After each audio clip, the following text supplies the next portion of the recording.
Before we begin tonight's long journey through history, take a moment to make yourself comfortable.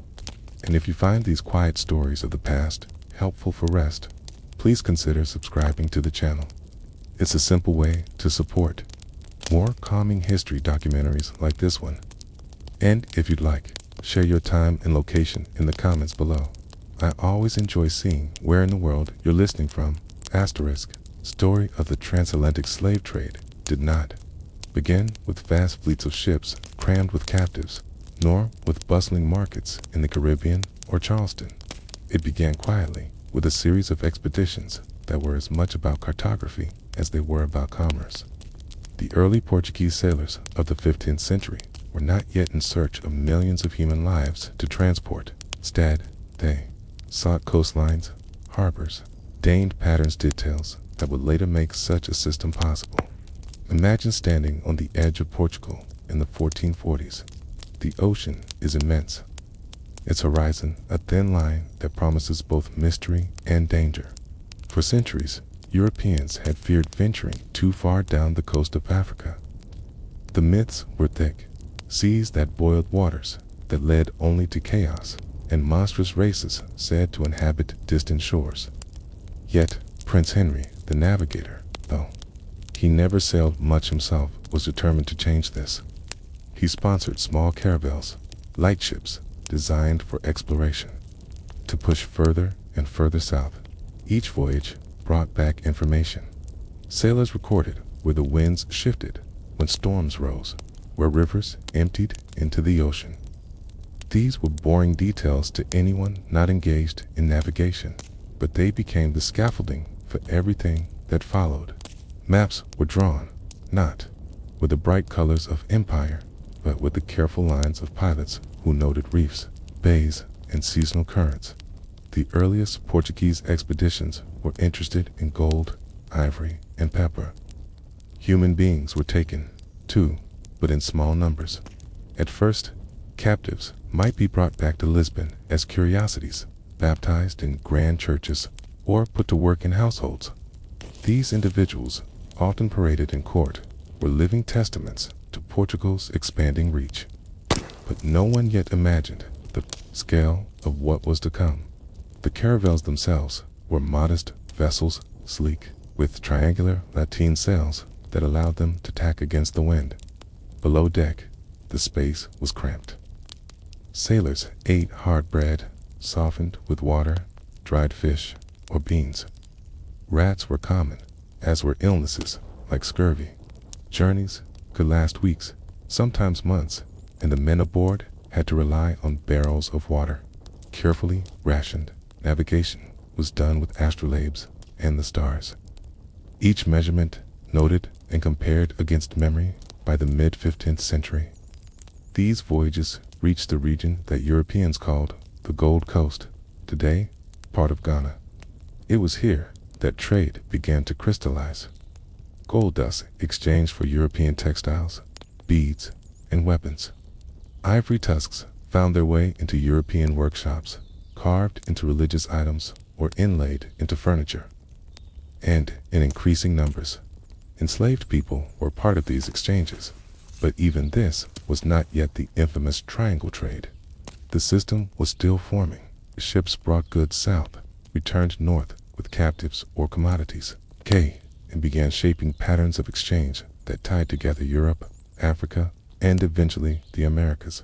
In Lisbon, enslaved Africans became a visible presence. By the late 1400s, they worked in households, on docks, and in small workshops. Some were sold into other parts of Europe. Chroniclers of the time described streets where African men and women carried water, labored in kitchens, or worked as artisans. Their presence altered the daily rhythm of the city, though, for most Europeans, they remained a distant curiosity rather than a moral question. Behind the scenes, the logistics of trade were being refined. Contracts were drawn up, measuring value in precise terms. A captive might be listed alongside barrels of pepper or ounces of gold, valued in coin. These ledgers, dry and repetitive, revealed the transformation of human life into a commodity. Yet, to the merchants who kept them, the records were simply business. The Portuguese crown quickly realized the value of monopolizing these expeditions. Licenses were issued, taxes collected, and forts constructed along the African coast. The Elmina Castle, built in 1482, became one of the earliest permanent structures for managing this exchange. Its stone walls housed warehouses for gold, ivory, and human captives. It was both fortress and marketplace, standing as a physical marker of Europe's new relationship with Africa. From these early ventures, patterns of exploitation were set in motion. African polities participated, negotiating trade with Europeans, and sometimes capturing rivals to exchange. Others resisted, refusing to engage, though their lands were often bypassed or pressured. The complexities of African involvement were as varied as the societies along the coast. Some grew wealthy, others destabilized. What is striking in hindsight is how ordinary these first steps appeared. Sailors seeking wind patterns, merchants balancing their ledgers, forts erected to protect interests. None of this seemed, at the time, to be the foundation for one of the most destructive systems in human history. And yet, within these details, lay the blueprint as voyages pushed further. The islands off the African coast became laboratories for plantation economies. Madeira, Snowtome, and later the Canary Islands saw sugar cultivated with enslaved labor. The combination of fertile land, European demand for sugar, and African labor formed a model soon exported to the Americas. What must it have felt like, standing on those islands in the late 1400s, watching fields of cane sway under the sun? Enslaved men and women bent over rows, cutting stalks with machetes. Overseers counting production, barrels of raw sugar loaded onto ships. It was monotonous, exhausting work, but it revealed the profits possible when labor could be controlled. Absolutely, by the dawn of the 16th century, the map of the Atlantic was no longer blank. Wind routes were charted, islands occupied, forts built, and trade routes established. The stage was set. But at this moment, before the flood of ships, for the millions taken, everything still balanced on the edge of expansion. And so, as we pause here, one question lingers. When did these cautious voyages of exploration shift into the machinery of mass enslavement? And what small decisions tipped the balance? Asterisk, the question of when exploration became enslavement is not answered by a single moment, but by a series of gradual steps that unfolded across decades. Each step, small on its own, nudged the Atlantic world closer to the system that would dominate for centuries. When Portuguese ships first reached the Senegal and Gambia rivers, their encounters with African communities were complex. Voyages were peaceful, involving trade in textiles, copper, and beads. Others turned violent, with raiding parties attempting to capture people directly. The records describe both exchanges and clashes, moments of mutual interest alongside sudden attacks. For sailors, these interactions blurred the line between exploration and exploitation. One of the first documented large-scale raids occurred in 1444, when a Portuguese fleet seized more than 200 captives from the Senegalese coast and carried them to Lagos in Portugal. Chroniclers describe the scene vividly. Families torn apart, children crying, people marched through the streets. The king attended the public division of captives, distributing some to nobles and selling others. To the Portuguese court, this was both a triumph and a display of power. To the captives, it was a catastrophe. And yet, even after such events, voyages continued much as before, charting rivers, negotiating with rulers, transporting small groups of captives alongside ivory and gold. It was not yet an industrial-scale system, but the logic was forming. The ships themselves were not built for mass human transport in these early decades.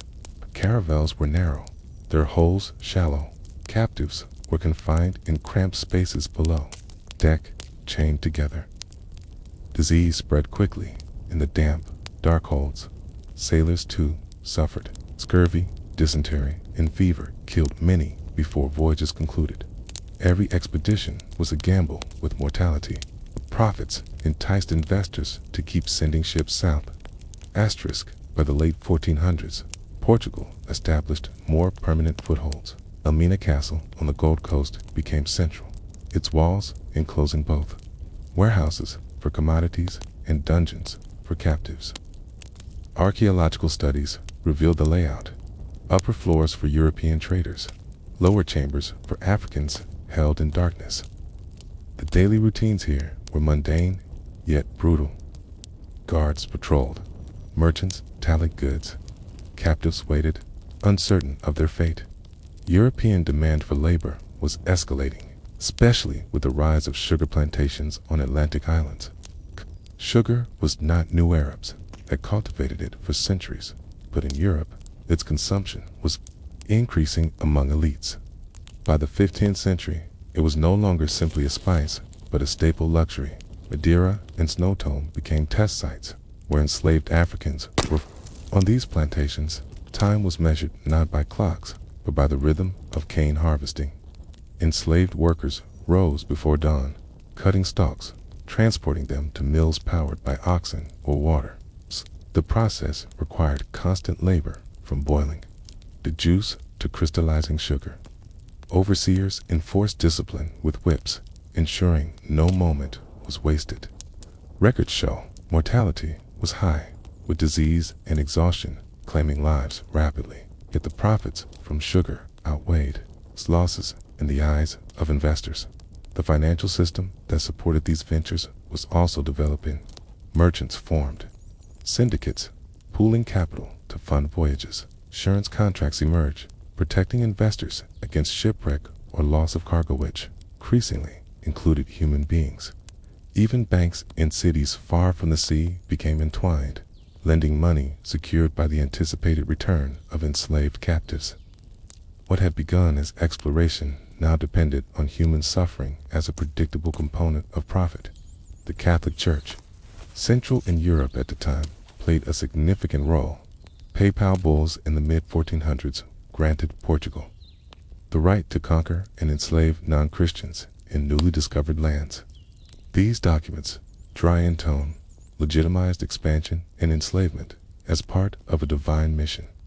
In Lisbon, sermons framed the trade as both economic necessity and spiritual conquest. Captives were baptized, sometimes forcibly, before departure. Priests stood at the docks, blessing voyages that would carry thousands into bondage. At the same time, African leaders were making choices of their own. Some forged alliances with Portuguese traders, using firearms and European goods to strengthen their position against rivals. Others resisted, refusing entry to foreign ships or attacking trading posts. These responses shaped the geography of the trade, pushing Europeans to certain coasts while avoiding others. The map of enslavement was not only drawn by Europeans, but also by the shifting politics of African societies. The human cost was mounting. Accounts from the late 1400s describe captives held in Elmina or on the islands, chained in groups, fed meager rations of millet or beans. Sanitation was minimal. Disease rampant. Archaeological evidence shows shallow graves near forts and plantations, filled with those who died before ever leaving Africa.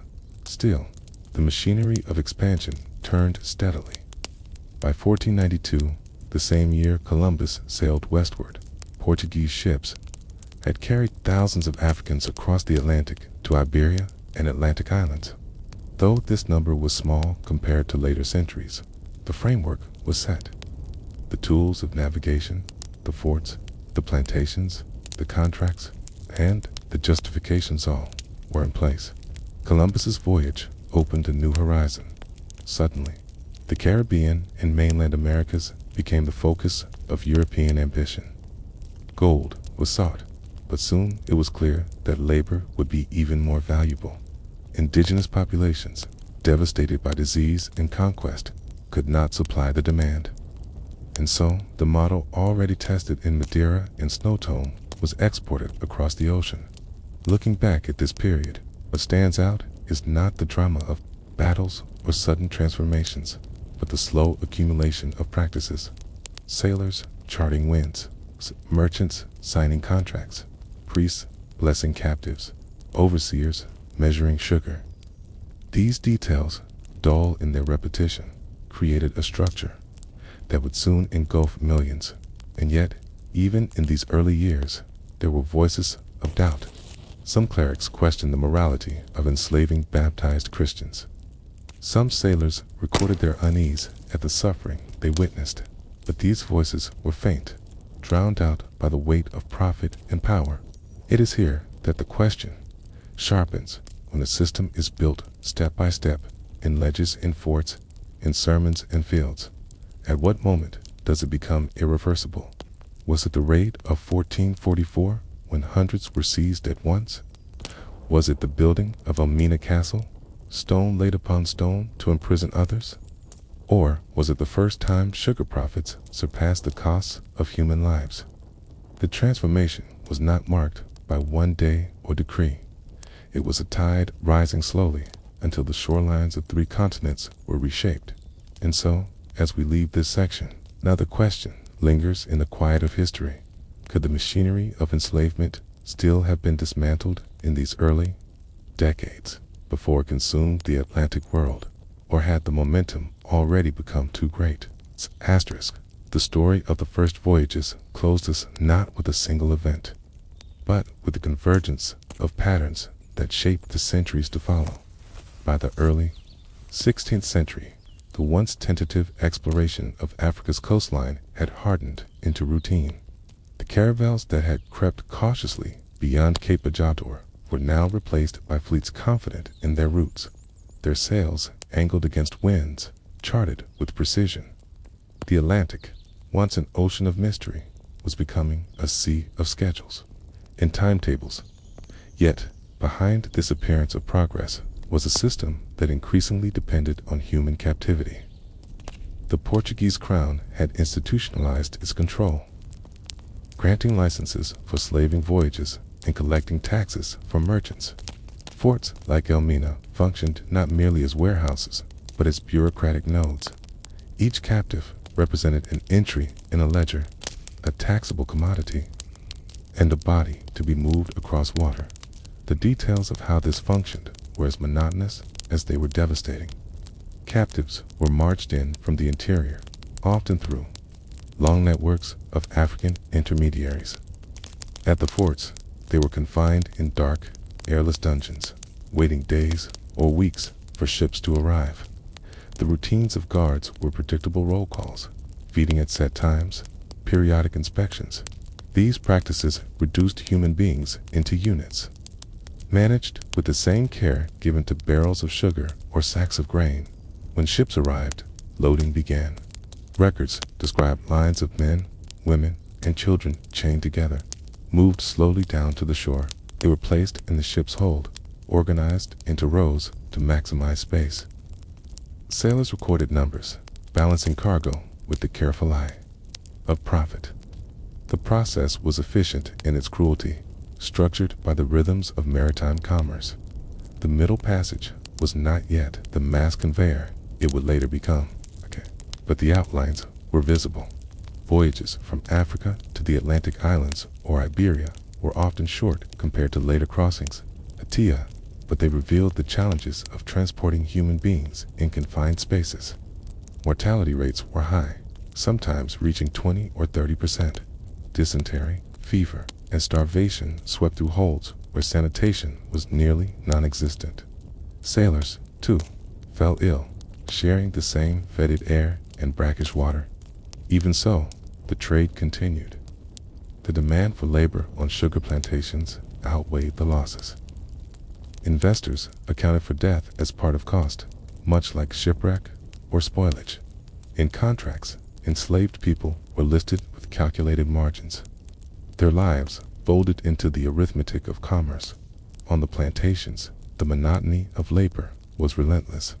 Fields of cane demanded near constant attention, planting, cutting, transporting, boiling. Slaved workers lived in rough quarters, often huts of wood or palm thatch, with little privacy. Meals were simple, consisting of cassava, beans, or millet. Time was measured by the grind of mills and the commands of overseers.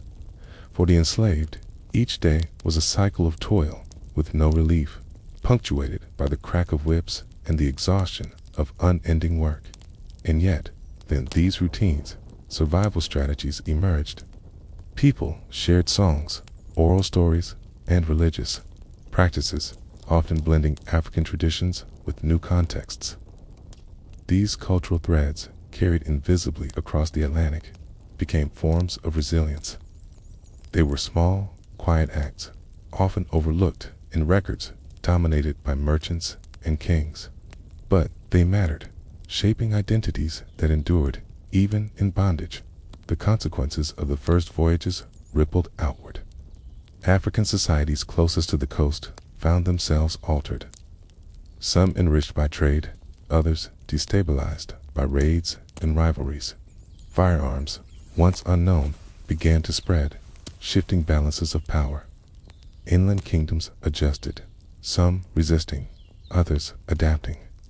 The presence of Europeans reshaped local politics as surely as it redrew maps of the sea. In Europe, the influx of goods and labor was transformative. Sugar, once a rare luxury, became increasingly common among elites. Gold from Africa flowed into treasuries, funding wars. One might ask, did those early sailors, merchants, or rulers realize what they were building? Could they imagine the scale of human suffering that would follow the millions forced across the ocean? The generations born into bondage, the reshaping of continents, all. Did they see only the next voyage, the next cargo, the next profit? The story of the first voyages is therefore not just about discovery. It is about how ordinary practices, selling routes, bookkeeping, fort construction became the foundations of a system that reshaped the world. The early decades of the slave trade show us how history is built, not only in grand events, but in the dull repetition of daily acts that, taken together, create irreversible change. As the 16th century opened, the map of the Atlantic was no longer mysterious, it was charted, claimed, and commercialized. The sails of caravels gave way to larger ships designed for cargo and captives alike. The forts grew stronger, the plantations more expansive. The machinery was in motion, and it would not stop for centuries. And so, the first story closes with a reflection that echoes across history. When ordinary acts accumulate into extraordinary systems of violence, do those within them recognize the future they are shaping? Or is recognition only possible in hindsight, when the damage has already been done? Asterisk, before the sails of Portuguese caravels appeared on the horizon, the West African coast was already a world of complex societies, bustling markets, and established networks of trade that reached far inland. To imagine the beginning of the Transatlantic Slave Trade only as an imposition from Europe is to miss the deep, rich tapestry of life that existed before foreign ships began reshaping the shoreline. In the 15th century, the stretch of coast that Europeans would come to call the Guinea Coast was anything but a blank space. From the Senegal River down to the Bight of Benin, communities were woven together by rivers, forests, and trade routes that linked the interior with the sea. Long before the arrival of Europeans, caravans had crossed the Sahara, bringing salt, gold, textiles, and ideas from North Africa into the savanna and forest regions. Towns and villages along the coast were not isolated. They were deeply connected to inland economies and cultures. The climate shaped life with quiet regularity. The rainy season brought dense greenery, swollen rivers, and fertile fields. Farmers planted millet, sorghum, yams, and rice, depending on the region. The dry season brought dust from the Sahara, easier travel along dry paths, and a different rhythm of life. Coastal fishermen timed their work to tides, casting nets from a dugout, canoes carved from massive tree trunks, Markets opened with the sun, filling with traders selling fish, salt, woven cloth, iron tools, and cola nuts. In Senegambia, Olaf, and Sira kingdoms thrived, their rulers maintaining courts filled with advisors, griots, and warriors, griots, hereditary keepers of oral history or cited genealogies and epics, ensuring that history was never forgotten. To stand in such a court would have been to hear drums, see horsemen in armor made of leather and iron, and smell incense burning as petitions were made before a ruler. Further south, the Kan-speaking peoples in what is now Ghana organized around gold. The rivers that carried rich deposits panned and traded along networks that extended deep inland. Gold dust was measured with small brass weights, often cast into intricate shapes, dini figurines, animals, or geometric designs. These weights, carefully balanced on scales, reflected the precision of commerce long before Europeans arrived to purchase gold with their own goods. The Yoruba city-states of the Bight of Benin region flourished with their own distinctive systems of governance and religion. Towns like Ife were already renowned for their art, especially naturalistic bronze and terracotta heads that captured the dignity of rulers with astonishing detail. These works were not curiosities, but sacred objects tied to rituals that affirmed authority and linked the living with ancestors. It is easy to imagine coastal communities as quiet villages awaiting European arrival, but they were anything but passive. Canoes moved between estuaries, traders haggled in crowded markets, ironworkers hammered tools, and priests presided over shrines where sacrifices marked the cycles of seasons. Daily life was filled with tasks, pounding grain into flour, weaving, cloth, brewing, palm wine, caring for children, maintaining houses made of mud and thatch. The social structures of these societies were layered and intricate. Lineage defined identity, binding individuals to families and clans. Elders carried authority, resolving disputes and guiding younger generations. Religious specialists mediated between the human and spiritual worlds, invoking deities or ancestors for protection and fertility. Music was ever present, drums, xylophones, and stringed instruments marking ceremonies, festivals, and even work. Slavery existed in these societies before Europeans, but it carried different meanings. Enslaved people were often war captives or debtors, integrated into households, and sometimes able to rise in status or eventually gain freedom.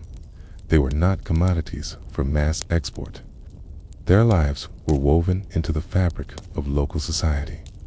This distinction is crucial. The transformation that followed was not inevitable. It was a distortion of existing practices, scaled up and reshaped by the demands of distant markets. Travelers from North Africa and the Middle East had long described the wealth of West Africa. Accounts of the Mali Empire and the legendary pilgrimage of Mansa Musa in the 14th century spread images of gold and abundance across the Mediterranean world.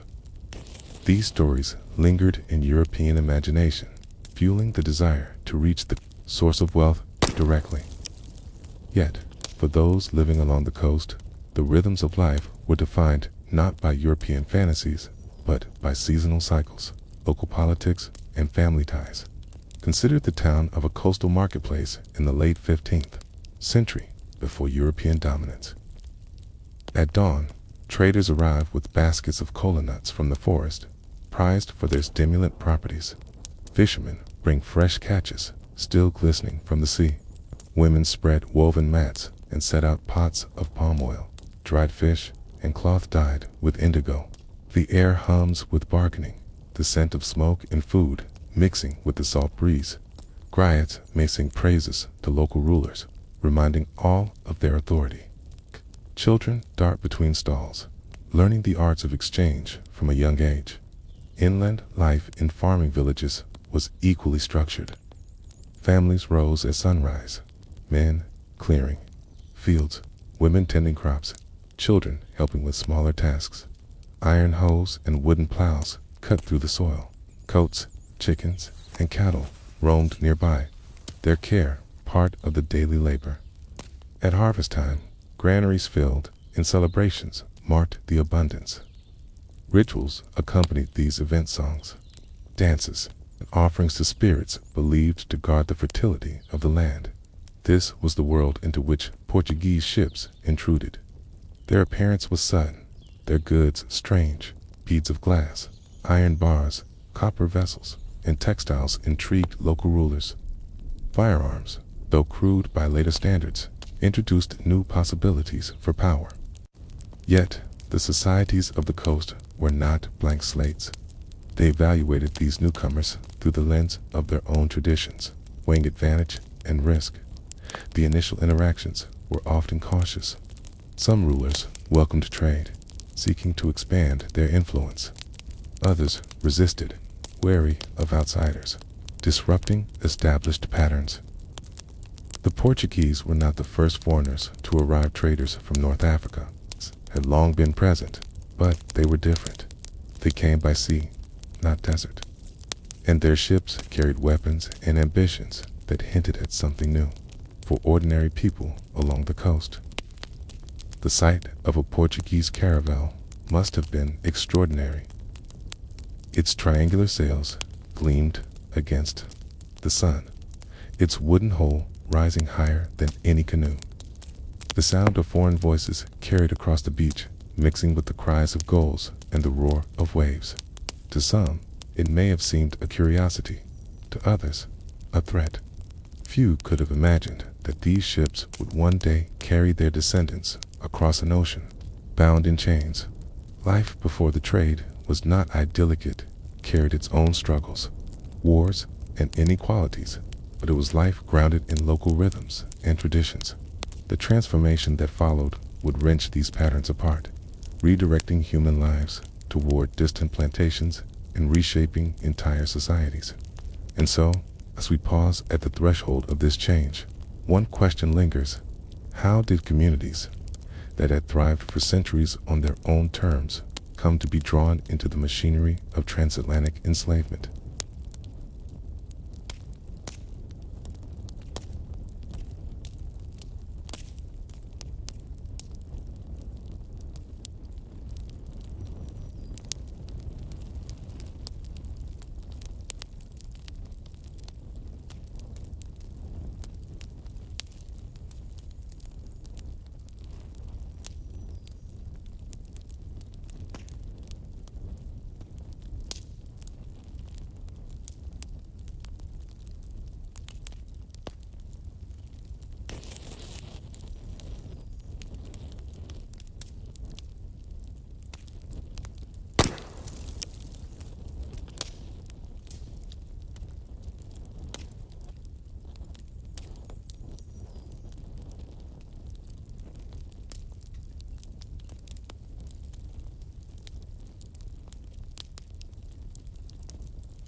The transition from a world defined by local rhythms to one increasingly tied to the Atlantic trade did not happen in a single instant.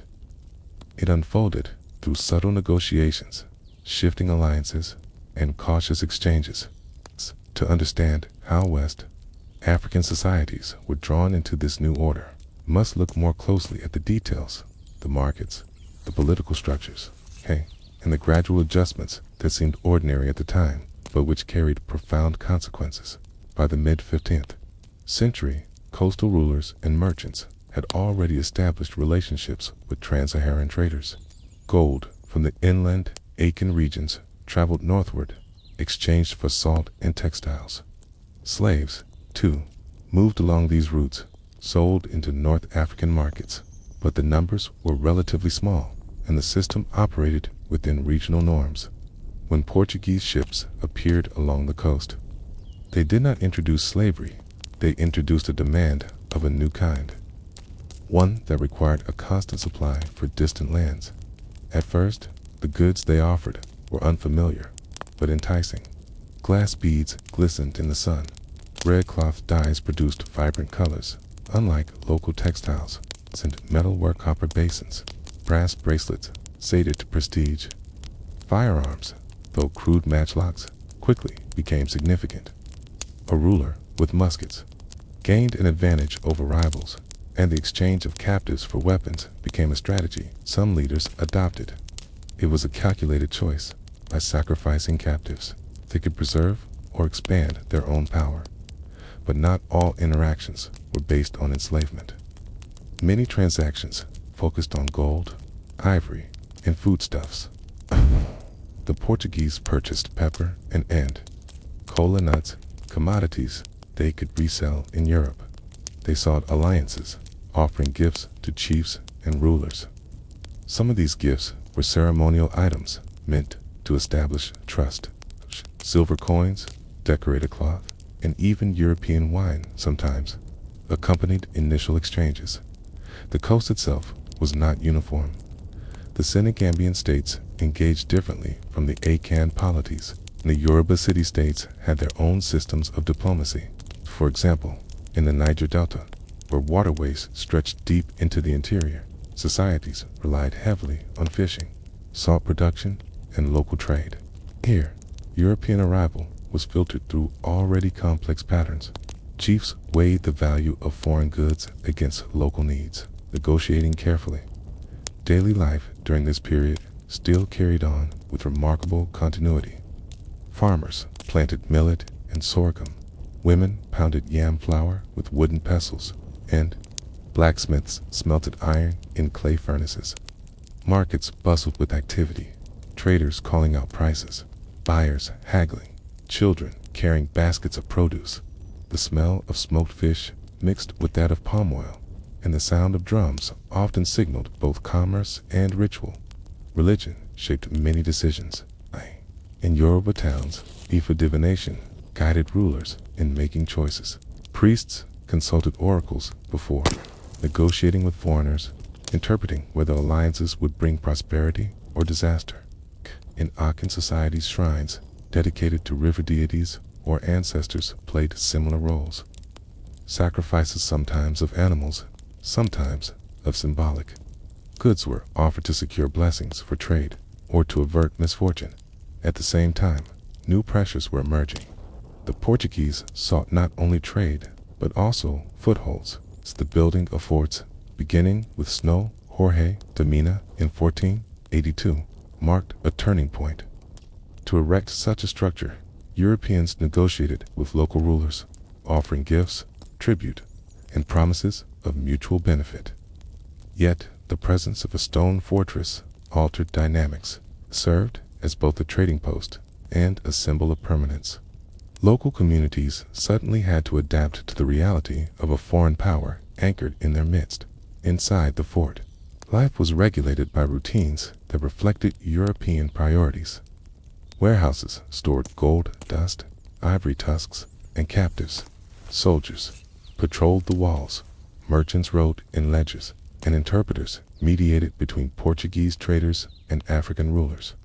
Outside the walls, local communities supplied food, water, and labor.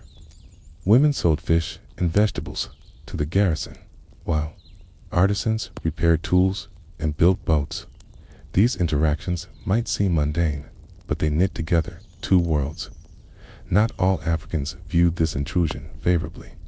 Some leaders resisted, attacking Portuguese ships or refusing to allow forts.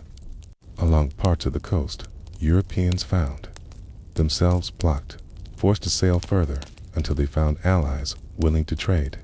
This resistance slowed expansion, but it also shifted power balances inland, as those who cooperated gained firearms and goods, while others fell behind in the new economy of exchange. The introduction of firearms deserves special attention.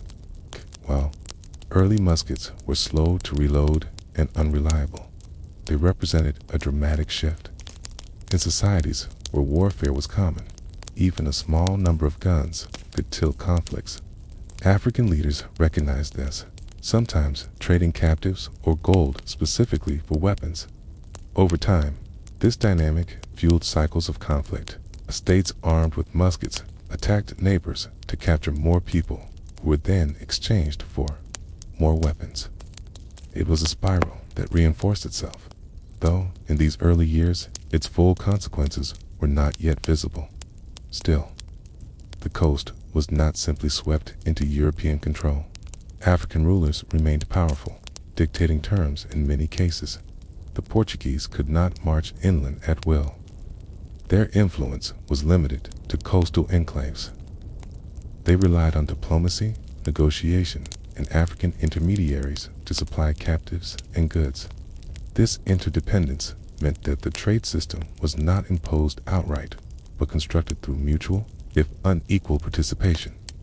For ordinary families, the changes filtered in slowly. A woman might acquire glass beads to adorn her clothing. A farmer might trade surplus grain for a copper pot.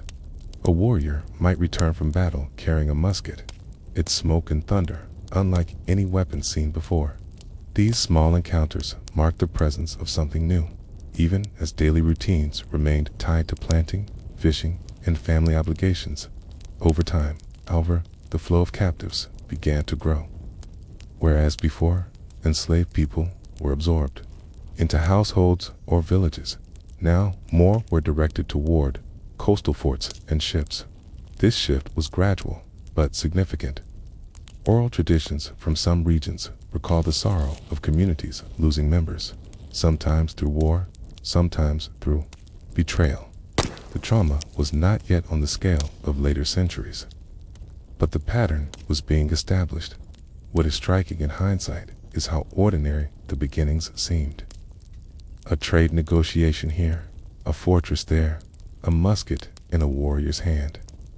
No single change appeared cataclysmic, yet together they altered the trajectory of entire regions.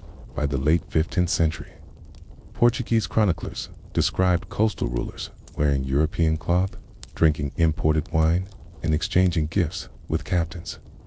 African merchants learned Portuguese phrases, while interpreters emerged to bridge languages. Some Africans even traveled to Lisbon, brought as envoys or curiosities.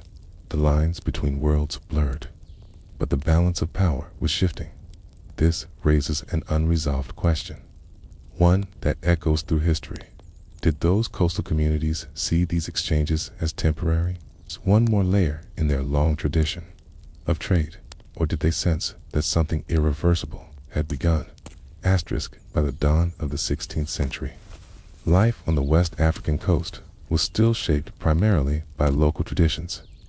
Yet, the threads of a new order were beginning to weave through it. The rhythm of planting, fishing, smithing, and trading continued, as it had for centuries, but Portuguese ships were now part of the background. Their sails appeared seasonally, like the rains or the Harmattan winds, and their presence began to influence decisions large and small. The coastal villages remained centers of activity, each with its own identity. Farmers tilled yam and millet fields, women carried clay pots balanced on their heads from rivers, and children played with carved wooden toys near compounds of packed earth. Fishermen launched canoes carved from massive trunks, their paddles striking the water in rhythm. In marketplaces, cola nuts, iron hose, dried fish, and woven cloth exchanged hands. These scenes were ordinary, the foundation of daily existence, but they were increasingly tied to distant markets. The Portuguese did not yet dominate these societies. They remained guests, dependent on African rulers for access and protection. Forts like Elmina were significant, but even they required negotiation with local chiefs, who controlled the surrounding land and labor. Europeans lived as outsiders, tolerated because they brought goods that could be turned into wealth or power. African leaders decided who could trade, what terms were acceptable, and how alliances would be managed. The role of interpreters grew more important in these decades. Men who learned Portuguese or who already spoke multiple African languages, became crucial brokers. They stood on beaches, translating offers, in fort courtyards, negotiating deals, and in royal courts, relaying the words of captains to kings. Their position was precarious, often mistrusted by both sides. Religious life remained central. Shrines to river gods and ancestral spirits continued to be built, tended with offerings of food, drink, or animal sacrifice. Rituals marked every season: planting, harvest, initiation, burial. Even as European goods circulated, they were often incorporated into these traditions. A brass basin from Portugal might be dedicated to a deity. Glass beads might be strung for ceremonial dances. Firearms, strange as they were, could be ritually cleansed or blessed before battle. In this way, the new blended with the old, creating hybrid practices rather than simple replacement. Political structures also adapted. Some rulers leveraged access to Europeans to consolidate power, using weapons and trade wealth to dominate rivals. Others found themselves weakened, bypassed as Europeans shifted trade to more cooperative neighbors. Wars, never absent in a region, took on new dimensions when captives could be exchanged for muskets. Oral histories speak of raids where young men and women were taken, not for integration into the community, but for sale to foreigners. These stories mark the beginnings of a rupture. Though its scale was still limited, the demand for captives in the 15th, early 16th centuries was tied primarily to Iberia and the Atlantic islands. Slaved Africans worked in Portuguese households, Spanish farms, and on sugar plantations in Madeira, the Azores, and Snow Tome. Though numbers remained in the tens of thousands, not yet the millions of later centuries. The foundations of the transatlantic system were laid here. Coastal communities felt the loss. Villages disrupted by raids. Families grieving the disappearance of kin. Elders recalling sons or daughters who never returned. These were the quiet human costs. Etched into memory. Still, for many Africans, daily life continued much as it had. Most people never saw a Portuguese ship up close. They farmed, fished, married, raised children, and honored ancestors. The trade, at this stage, touched certain regions more than others, leaving inland villages largely untouched. To them, the coast remained a distant place. Stories carried back by traders who spoke of strange foreigners with pale skin and odd languages. But for those at the shoreline, the sense of change grew stronger. Some communities prospered, accumulating wealth from exchange. Chiefs built larger compounds, draped in imported cloth, their households adorned with copperware and beads. Others suffered, destabilized by conflict or by the lure of foreign goods that upset traditional balances.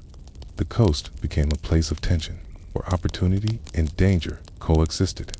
European chroniclers of the time often described Africans in ways that revealed both fascination and condescension. They noted the skill of blacksmiths, the richness of gold, the organization of markets. Yet, they also framed Africans as potential subjects for Christian conversion and as suppliers of labor. These written records, dry in tone, revealed how Europeans were already categorizing coastal societies, not only as trading partners, but as resources to be exploited. Meanwhile, African voices preserved in oral traditions emphasized resilience and adaptation. Songs and stories recall encounters with foreigners, sometimes with suspicion, sometimes with pride at having secured valuable goods. Folktales merged new realities with old symbols, weaving Portuguese traders into narratives alongside spirits and ancestors. In these ways, the cultural memory of the time was shaped, blending history with myth to make sense of a changing world. The fort at Elmina symbolized this shift more than any single site. Its stone walls, towering over the shore, embodied permanence. Inside, European soldiers marched, merchants tallied accounts, and African captives waited in dark chambers. Outside, markets thrived, families lived, and fishermen cast nets into the sea. The juxtaposition was stark, ordinary life unfolding beside the machinery of a new global economy. As the 16th century progressed, the focus of European ambition turned westward across the ocean. Columbus's voyages had revealed lands ripe for colonization, and soon the demand for labor in the Americas grew. For West Africa, this meant the trickle of captives carried to Iberia and Atlantic islands would become a flood directed across the Atlantic. The coast that had once traded pepper, gold, and ivory would increasingly be drawn into supplying human lives for distant plantations. And yet, standing in a coastal marketplace in the late 15th century, this future would not have been obvious. The stalls bustled with local produce, the sounds of drums carried across the air, and people debated prices of salt or cloth. The presence of Portuguese beads or brass might signal change, but daily life seemed to carry on as always. The transformation was slow, almost invisible in its beginnings. Like the gradual rise of a tide, this invites a reflection that history often forces upon us. How do ordinary people recognize when the fabric of their world is being rewoven, not by their own hands, but by forces gathering beyond the horizon? Did those farmers, fishermen, and traders sense that their children's children would live in a world utterly altered? Or did they believe life would continue as it always had? By the late 15th century, the Portuguese had transformed their tentative coastal explorations into something more permanent. The building of a stone fortress on the Gold Coast no Jorge de Mina, later known simply as Elmina, was both a practical decision and a symbolic one. It marked the shift from temporary trade along the shoreline to a fixed presence, a gateway through which the exchange of goods, gold, and human beings would be controlled for centuries. Elmina's castle was constructed in 1482 under the direction of King Joel II of Portugal. Its location was strategic, the coast of present-day Ghana, rich in gold and accessible by sea. Portuguese chroniclers record that the decision followed careful consideration of trade routes and the need for security. Prior to the fortress, Portuguese captains conducted business aboard ships or on makeshift beach markets, vulnerable to rival traders, storms, and shifting alliances with local rulers. A stone fortress, garrisoned with soldiers and fitted with warehouses, promised permanence and protection. The logistics of its construction were staggering. Portuguese ships carried stone blocks, timber, iron, and lime across the sea. Tons of African laborers were compelled into service, whether through negotiation with local rulers or coercion, hauling materials and shaping walls under the supervision of European engineers. The work was slow and grueling, conducted under the heat of the coastal sun. By the time it was completed, the fortress stood as a massive presence against the shoreline, thick walls, towers, and courtyards looking out toward the Atlantic. From the beginning, Elmina was more than a military outpost. It was a marketplace, a warehouse, and eventually a prison. Its upper levels housed European merchants and officials, their quarters outfitted with imported furniture, religious icons, and stores of food and wine. The chapel, dedicated to St. George, hosted mass for the garrison and blessings for voyages. The middle levels contained storerooms filled with gold dust, ivory tusks, and trade goods waiting to be exchanged. And below, in the damp, dark dungeons, captives were confined. The daily routine of the fortress was defined by trade. African merchants arrived with caravans of goods, gold brought from the interior, ivory carved or raw, pepper harvested from forests. They entered the courtyard, where negotiations took place. Portuguese traders, often accompanied by interpreters, examined goods, weighed them on scales, and recorded transactions in ledgers. Gold dust was carefully measured with brass weights, poured into containers that were sealed and stored in locked rooms. The system was organized with bureaucratic precision. Clerks wrote entries noting quantities, names, and values. Taxes were levied, ensuring the crown received its share. These records, still preserved in archives, revealed the dry arithmetic of exchange. Human lives would soon be entered in the same way, alongside ivory and gold. But Elmina was not only about economics, it was also about power.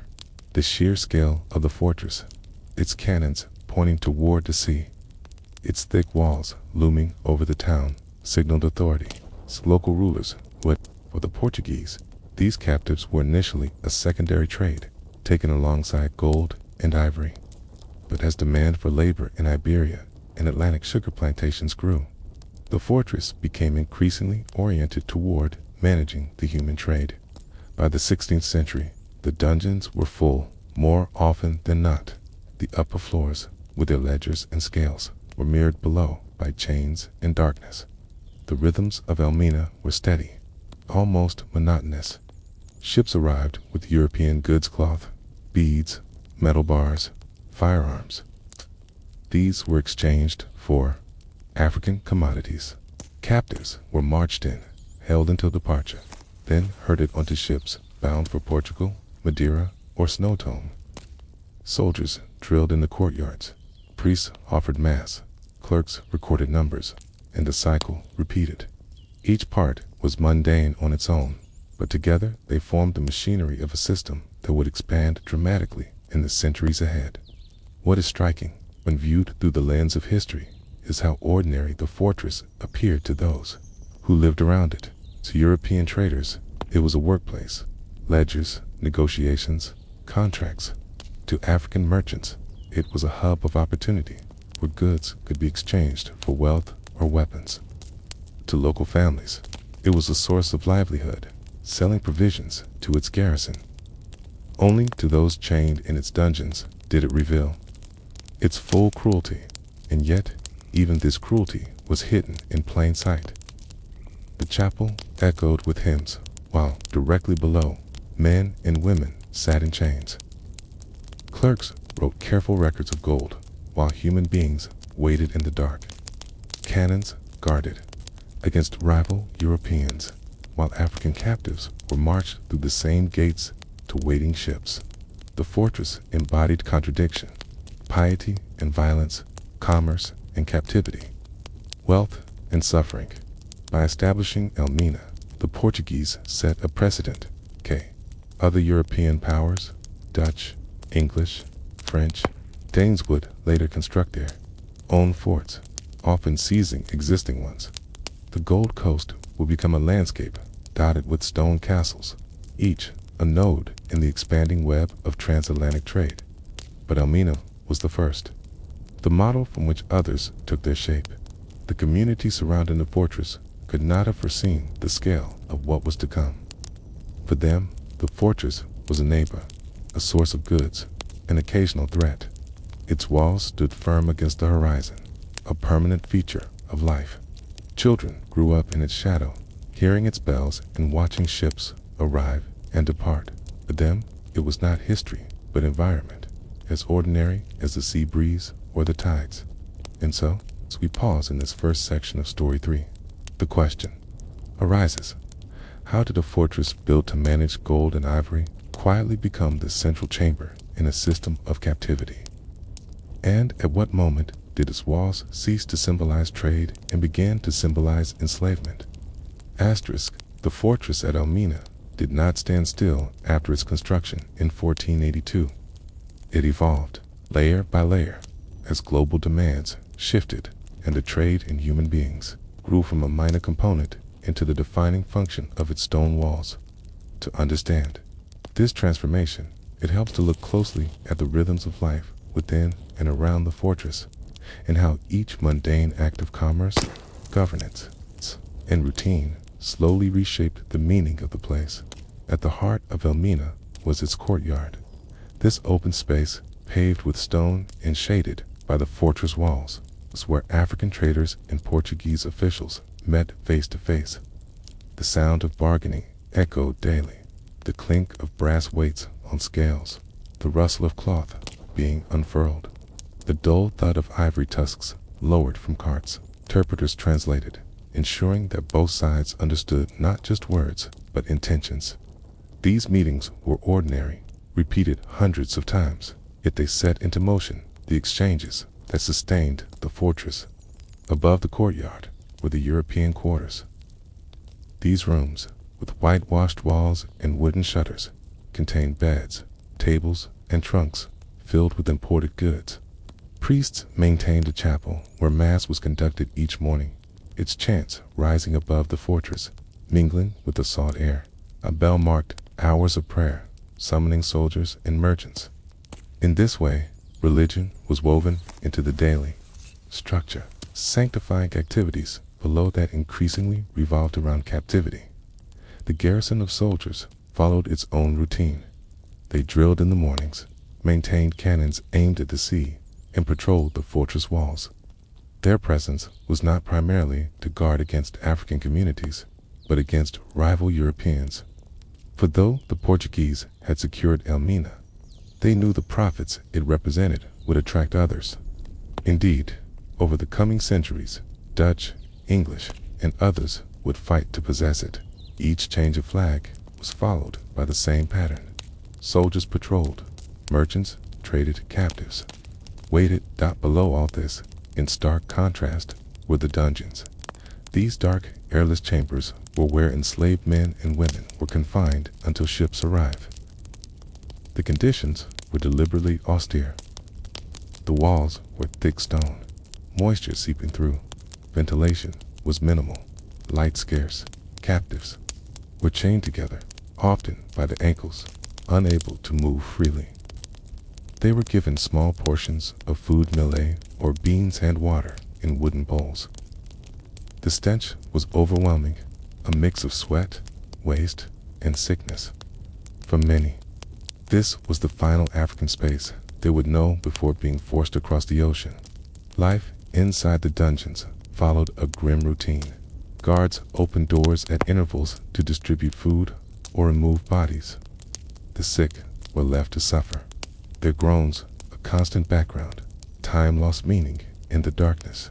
Archaeological work in Elmina today reveals scratches on walls, grooves worn into stone from chains, and remnants of shallow drains used to wash filth away.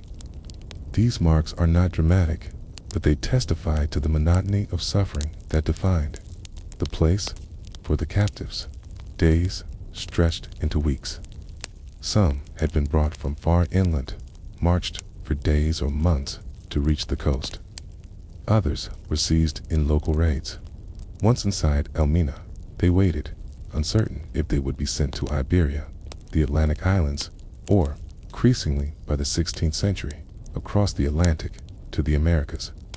Each ship's arrival was a moment of dread when guards herded groups of captives through narrow passages to the door of no return, where the sea breeze struck their faces for perhaps the last time on African soil. Outside the fortress, African life continued, but with new tensions. The town of Elmina thrived as a port, its people supplying food, fish, and goods to the fortress. Families lived in compounds of mud and thatch. Children played along the beach. Women tended market stalls. The fortress brought prosperity to some, particularly merchants who acted as intermediaries. Yet, it also brought vulnerability, for proximity to the fortress meant proximity to its demands. The line between trader and captive could be thin, depending on politics, wars, or betrayals. Elmina also reshaped politics inland. Chiefs who allied with the Portuguese gained access to firearms and trade goods, strengthening their position against rivals. Others resisted, sometimes attacking caravans or refusing to supply captives. This imbalance destabilized old systems of power. Wars that might once have been limited in scope became larger and more destructive when captives could be sold for foreign goods. Oral traditions speak of entire communities displaced, villages abandoned, and people fleeing deeper inland to escape raids. The bureaucratic machinery of Elmina reinforced this system. Clerks kept detailed ledgers, noting the number of captives, their origin when known, and the goods exchanged. Taxes were levied on each transaction, ensuring profit for the Portuguese crown. These records, dry in tone, reveal a chilling normalization of human commodification. A person might be listed alongside barrels of pepper or ounces of gold, their value reduced to figures inked on parchment. Religious justification also played a role. Priests in the fortress baptized captives, sometimes en masse, before they were shipped out. To the clergy, this was an act of salvation. To the captives, it was often bewildering or meaningless. The paradox was stark, hymns echoing in the chapel above while men and women sat chained in the dark below. This juxtaposition reveals the way ideology masked exploitation, transforming it in the minds of participants into a divinely sanctioned enterprise. By the 16th century, Elmina had become a model replicated elsewhere. Other European powers constructed their own forts, often seizing existing ones. But Elmina remained significant, its size and location giving it a central role. The rhythms established their trade in the courtyard, prayer in the chapel, confinement in the dungeon spread across the coast. Each fortress became a node in a growing network that tied Africa to Europe and the Americas. And yet, for the ordinary people living near Elmina, daily life still carried on. Farmers planted crops, fishermen cast nets, children grew up in the shadow of its walls.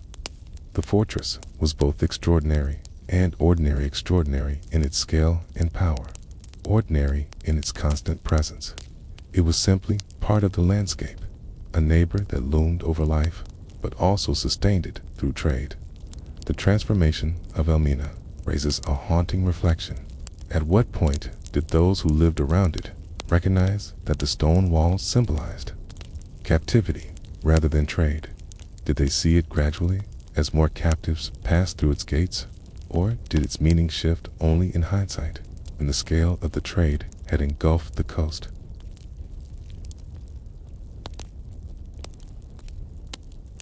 By the 16th and 17th centuries, Elmina Castle was no longer just a Portuguese stronghold. It had become a contested prize in the wider struggle for control of the Atlantic trade. Its thick walls, once built to secure Portuguese dominance, were besieged and seized by rivals, each of whom understood that control of Elmina meant control of a crucial gateway between Africa and the wider world. In 1637, the Dutch captured Elmina after a fierce battle, ending more than 150 years of Portuguese authority. For local communities, the change of flag was less about ideology and more about continuity. Dutch soldiers replaced Portuguese ones. Dutch merchants sat at the tables where Portuguese had once bargained, and Dutch priests conducted services in the chapel. The routines, negotiations in the courtyard, confinement in the dungeons, shipments of captives to distant lands remained largely the same. The fortress, by then, had transcended nationality.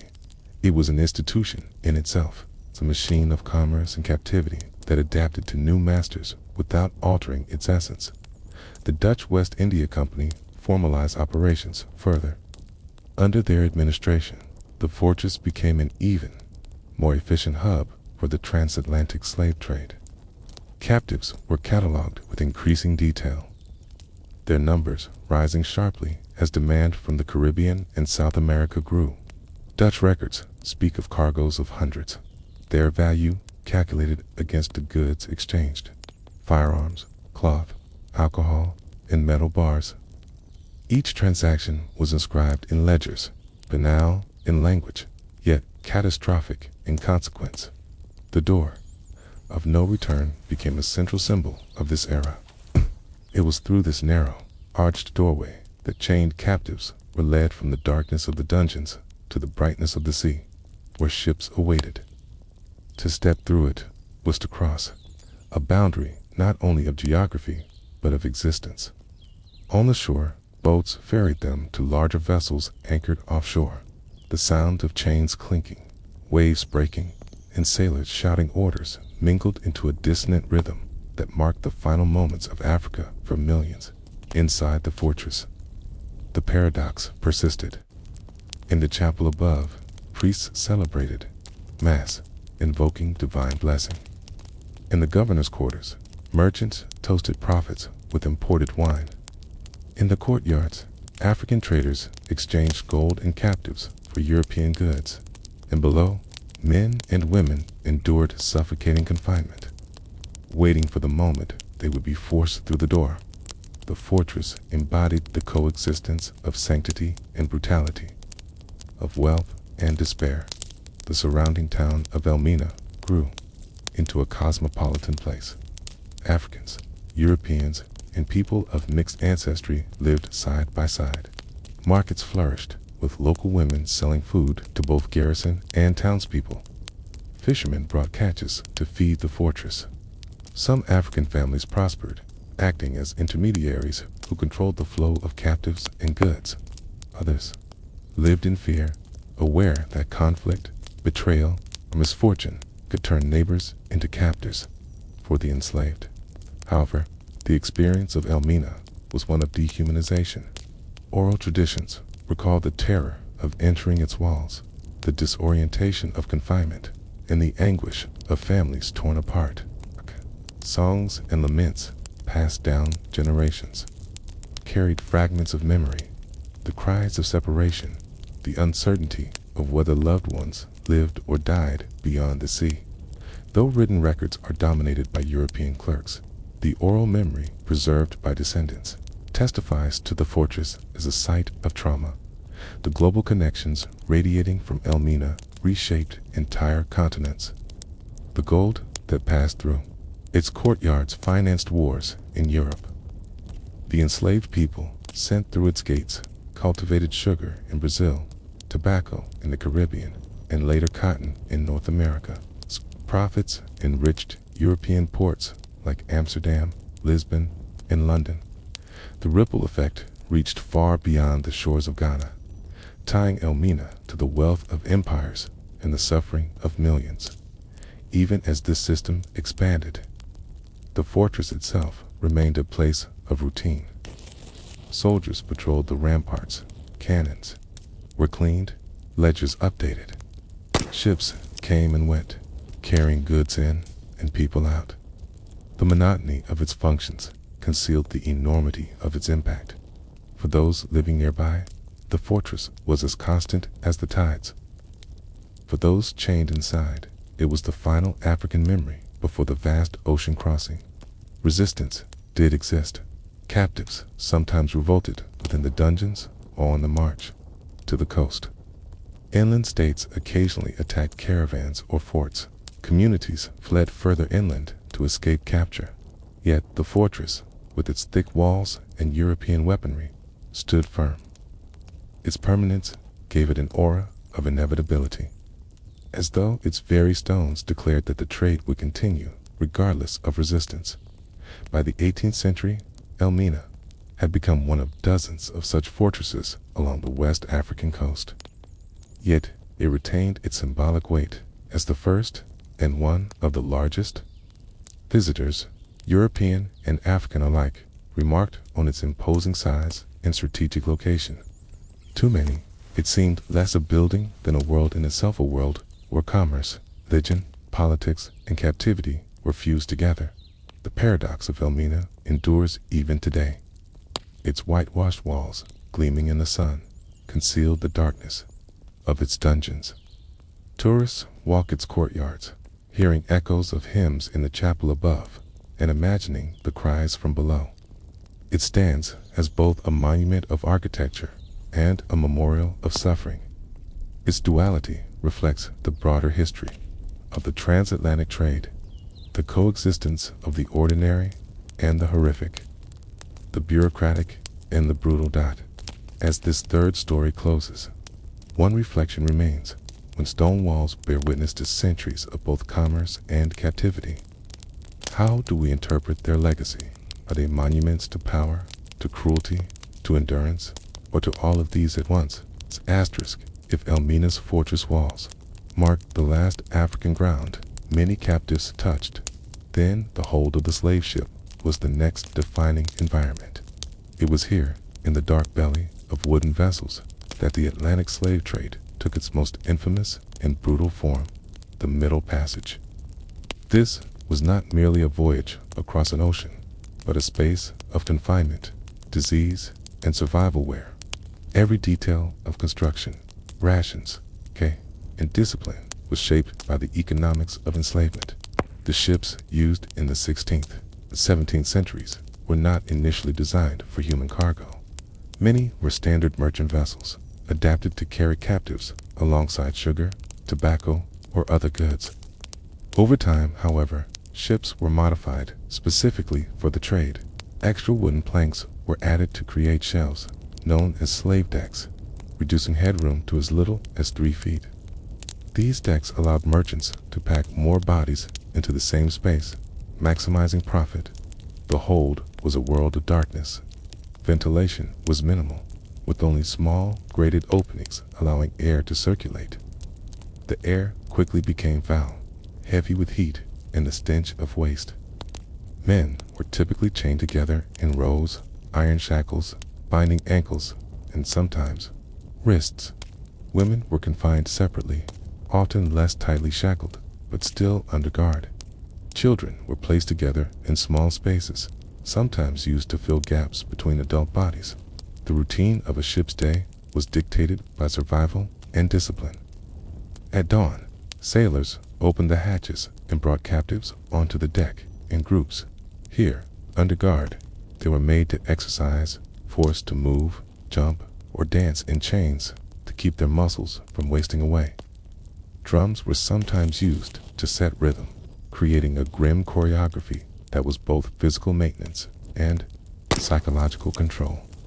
Afterward, captives were fed small portions of beans, rice, or millet, sometimes mixed with salted meat or fish.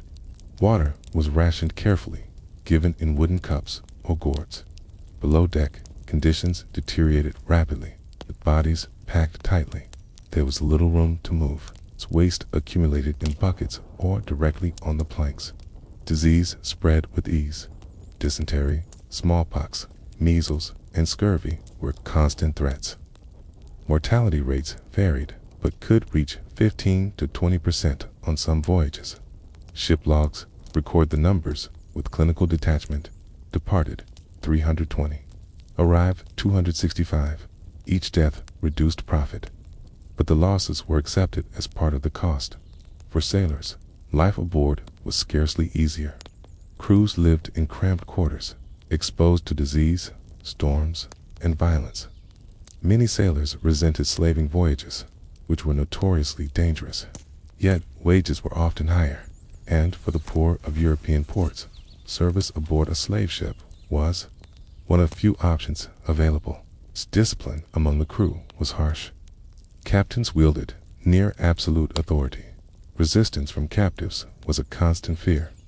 Some attempted to refuse food, leading sailors to force-feed them with instruments. Others tried to leap overboard, seeing death as preferable to bondage. Mutinies did occur, with groups of captives attacking guards or seizing weapons.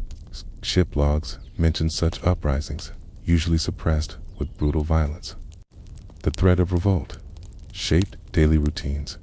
Guard religion was also present aboard ship. Captains and sailors prayed for safe passage, offering thanks when storms were survived.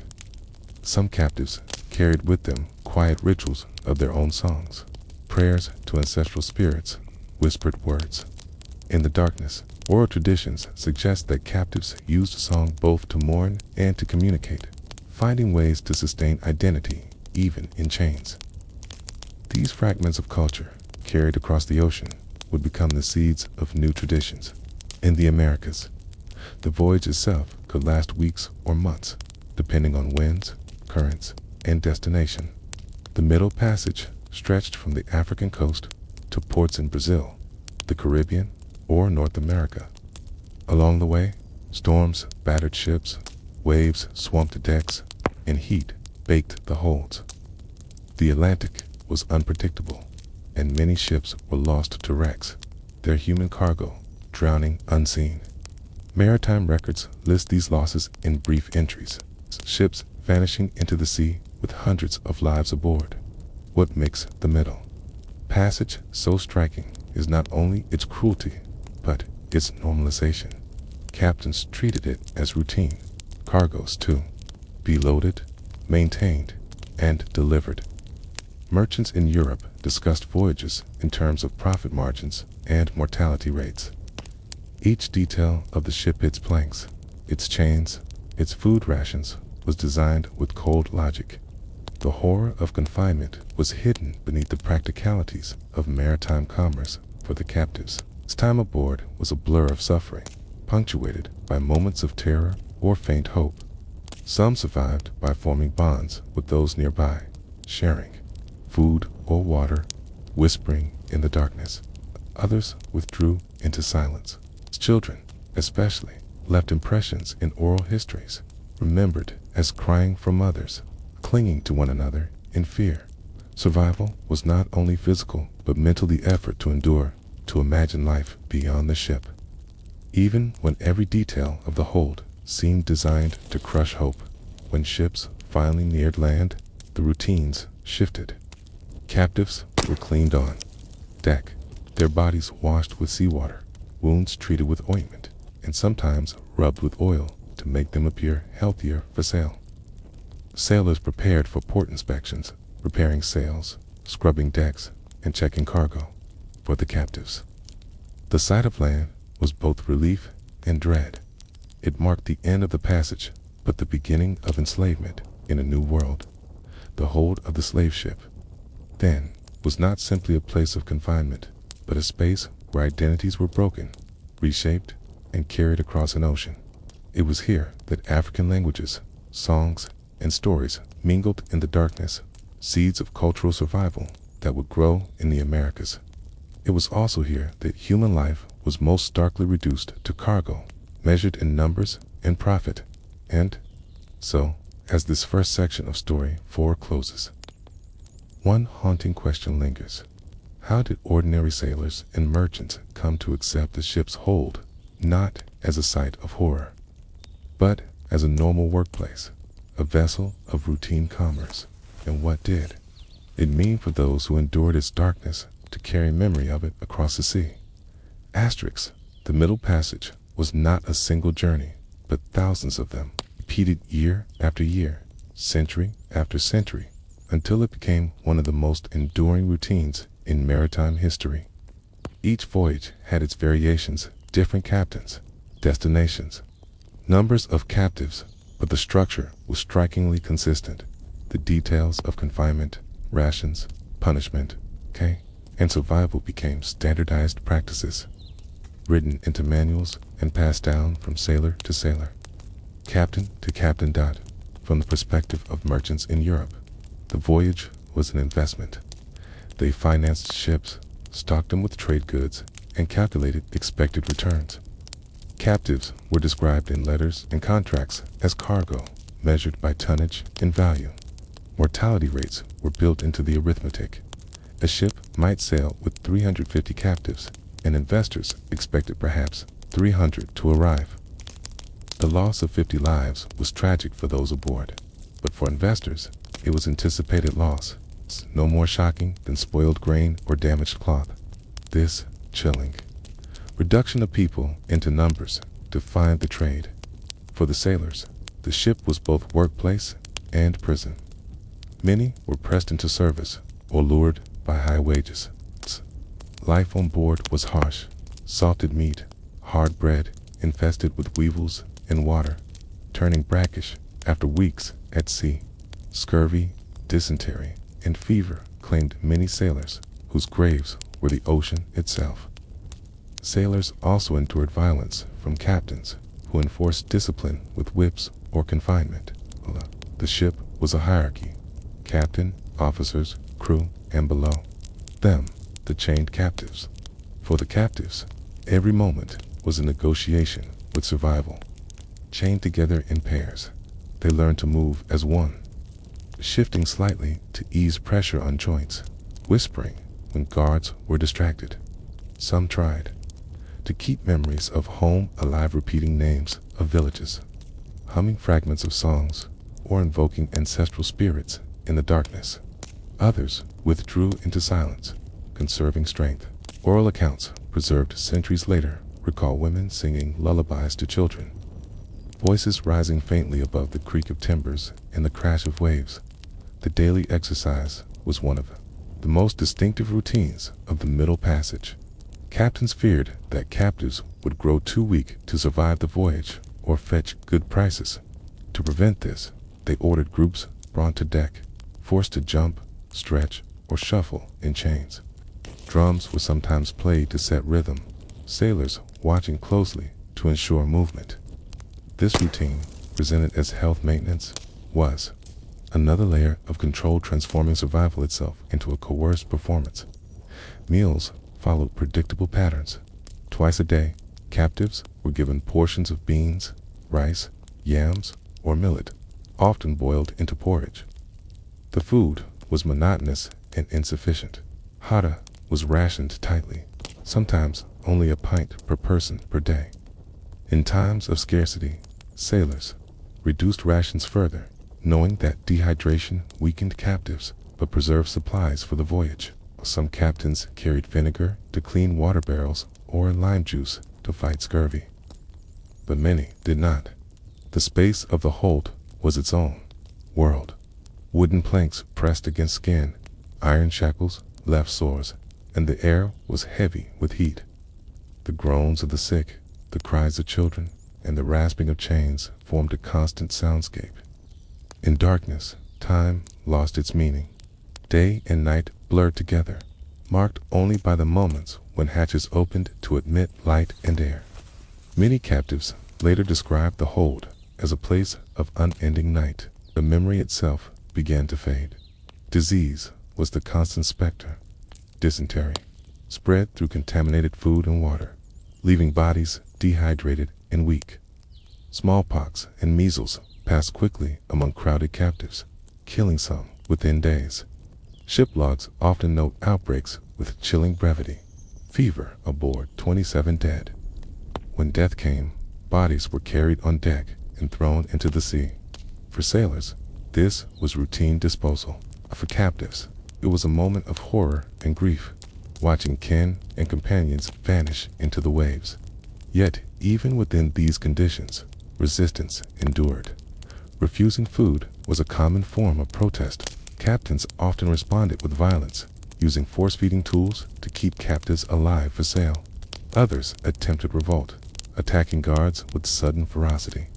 Ship records describe uprisings, some briefly successful, most crushed by armed sailors. Fear of mutiny shaped every detail of ship design. Barricades separating crew from captives. Extra weapons kept ready. Guards posted at night. Some captives sought escape through the sea itself. Accounts describe men and women leaping overboard, sometimes in groups, preferring death to bondage. Sailors responded by placing nets along the sides of ships or chaining captives more tightly. These acts of defiance, though often ending in death, revealed the will to resist even in the darkest of circumstances. The psychological toll of the Middle Passage was immense. Captives came from dozens of ethnic groups, speaking different languages, practicing different religions. On board, these identities collided. Some found solidarity, discovering common words or gestures. Others clashed, their divisions exploited by captains. Over time, fragments of language blended songs and prayers, mixing into new forms that would later shape the cultures of the African diaspora. In this way, even the hold of a slave ship became a crucible of cultural transformation. The sailors, too, lived with fear. Many described nightmares, guilt, or unease at the suffering they witnessed. Some turned to alcohol, drinking rum to dull their senses. Kesta, accepting brutality as routine. A few resisted, refusing to participate in cruelty, though such defiance was rare and dangerous. Letters and journals revealed glimpses of conscience, sailors writing of the wretchedness of captives. Even as they continued their duties, the Atlantic itself added its dangers. Storms battered ships, winds tore sails, and waves crashed over decks. Captives, chained in the hold, had no escape. When ships rolled violently, they were tossed against one another, injuries compounding suffering. Some ships wrecked, their human cargo lost to the sea. Others drifted for weeks, short of food and water, mortality soaring. These risks were constant, yet voyages continued, driven by the lure of profit. The Middle Passage was thus a paradox. It was both extraordinary in its cruelty and ordinary in its repetition. For merchants and captains, it was a business model. For sailors, it was an occupation. For captives, it was a trauma etched into memory and passed to descendants. And by the 17th and 18th centuries, the Middle Passage was no longer a series of improvised voyages. It had become an established system, a grim routine known across ports in Europe, Africa, and the Americas. Shipbuilders in Liverpool, Bristol, Nantes, and Lisbon constructed vessels specifically designed for carrying human beings. These ships bore sharper lines for speed, reinforced decks for strength, and interior modifications aimed not at comfort, but at capacity. The ship's hold, once adapted from ordinary cargo space, had become a space engineered for enslavement. Detailed manuals circulated among captains, instructing them on how to manage cargo. These texts advised on optimal spacing, rationing, and discipline. Diagrams show rows of bodies laid side by side, stacked tier upon tier, reduced to measurements of length and breadth. Such documents stripped away any pretense of humanity. The hold was treated as a warehouse, its contents calculated by volume. For captives, the passage remained an ordeal of suffering. Men were shackled together in rows, women confined separately, and children used to fill gaps in space. The air was thick and hot, difficult to breathe. The smell of human waste and sickness lingered constantly. Records describe sores from chains, infections left untreated, and bodies lying among the living until disposal. Mortality varied, but in some voyages, a quarter of those who embarked never reached shore. Life above deck, however, maintained its routines. Sailors hauled ropes, adjusted sails, cleaned decks, and navigated by stars. Captains tracked progress with logbooks, noting wind speeds, latitude, and mortality rates. For them, the voyage was a professional duty. For merchants awaiting ships in Caribbean or American ports, it was a calculation. How many captives survived? How much profit would be earned? How many barrels of sugar or tobacco would flow back across the Atlantic? The Middle Passage was thus divided into two realities, one of commerce, one of confinement. Above deck, the ocean stretched endlessly, sails filled with wind, the business of navigation unfolding. Below deck, time was measured by the clink of chains, the cries of the sick, and the endless dark. Yet, even within this darkness, acts of resilience persisted. Captives forged bonds, teaching each other words, sharing fragments of songs, praying in whispers. They created temporary communities, fragile but real, sustained by mutual care. Women often played a central role in these acts of survival, comforting children, tending to the sick, and preserving fragments of cultural memory. Oral traditions suggest that lullabies and chants sung aboard ships survived in altered forms. In the Americas, carried across the sea in memory. Resistance also persisted. Mutinies continued, some remembered in detail, many forgotten. In 1730, on the British ship Little George, captives seized control, killed several crew members, and sailed the vessel back to Sierra Leone. Such events were rare but deeply feared by captains. Even when unsuccessful, revolts disrupted voyages, leaving scars in the records. Fear of resistance led to tighter chains, stronger barricades, and harsher punishments, further entrenching cruelty in the daily routine. For sailors, the Middle Passage was a paradox of hardship and complicity.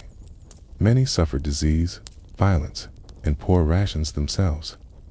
Mortality among crews could be high, sometimes rivaling that of captives. Yet sailors were both victims of harsh conditions and agents of the trade, enforcing discipline, manning whips, and profiting from bonuses tied to the number of captives delivered alive. Their journals revealed conflicting tones. Some wrote with cold detachment, others with unease, still others with outright condemnation. But the voyages continued, sustained by poverty, wages, and the authority of captains. The ocean itself played a role in the experience. Storms swept across decks, soaking captives during forced exercise. Calms left ships drifting for weeks, supplies dwindling, hunger rising. Sharks often follow vessels, drawn by bodies thrown overboard.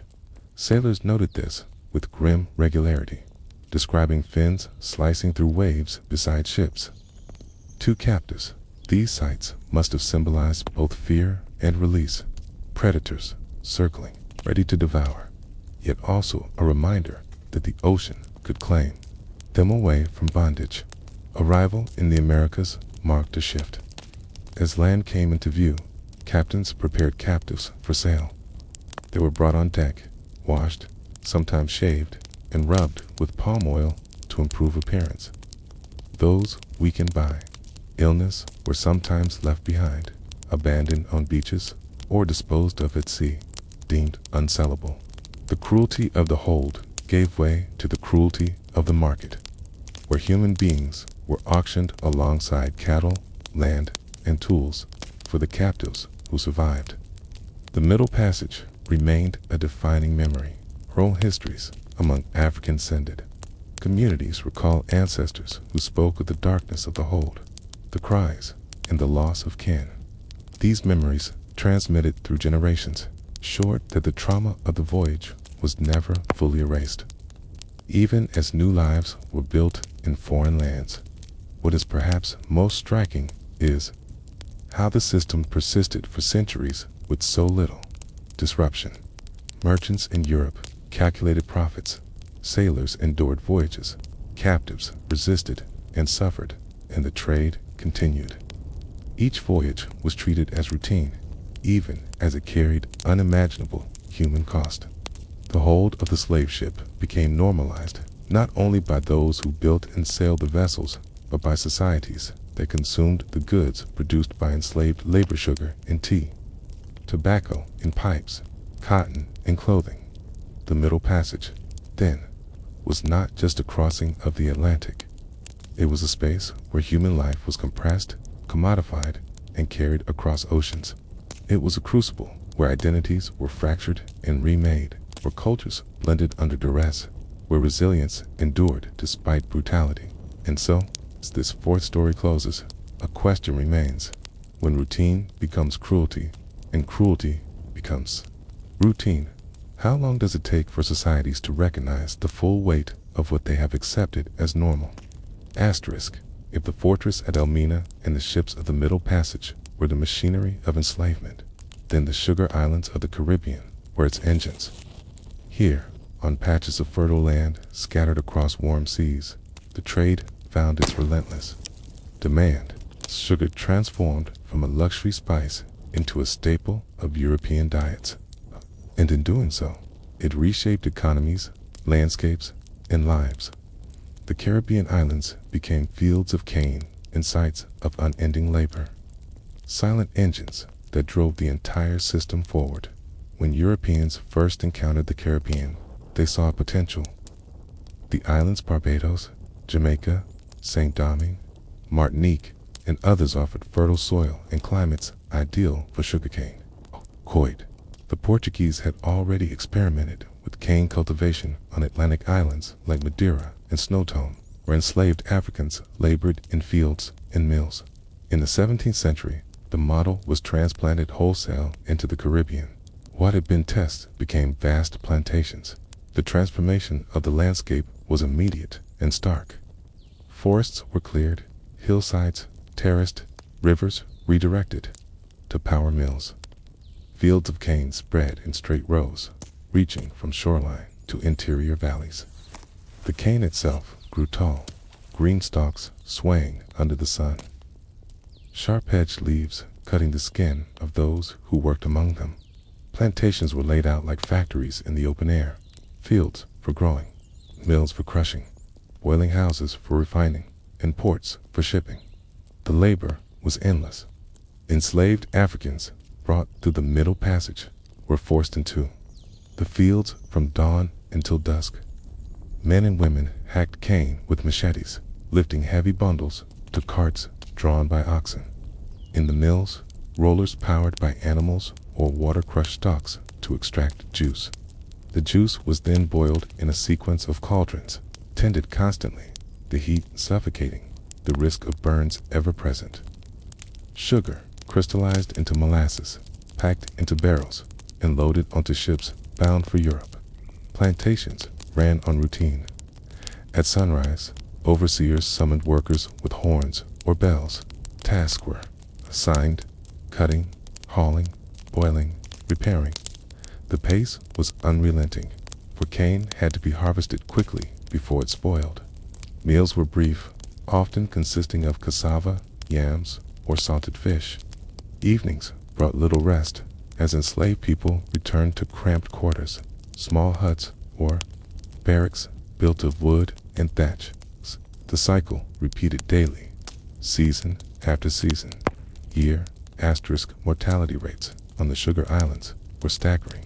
Disease, overwork, and malnutrition claimed lives at such rates that planters relied on constant shipments of new captives to maintain the workforce. In some colonies, the enslaved population never grew naturally, always replenished from Africa. This made the Caribbean not only a site of production, but also a perpetual destination for the ships of the Middle Passage. The economic plantations were not isolated, but linked by trade networks.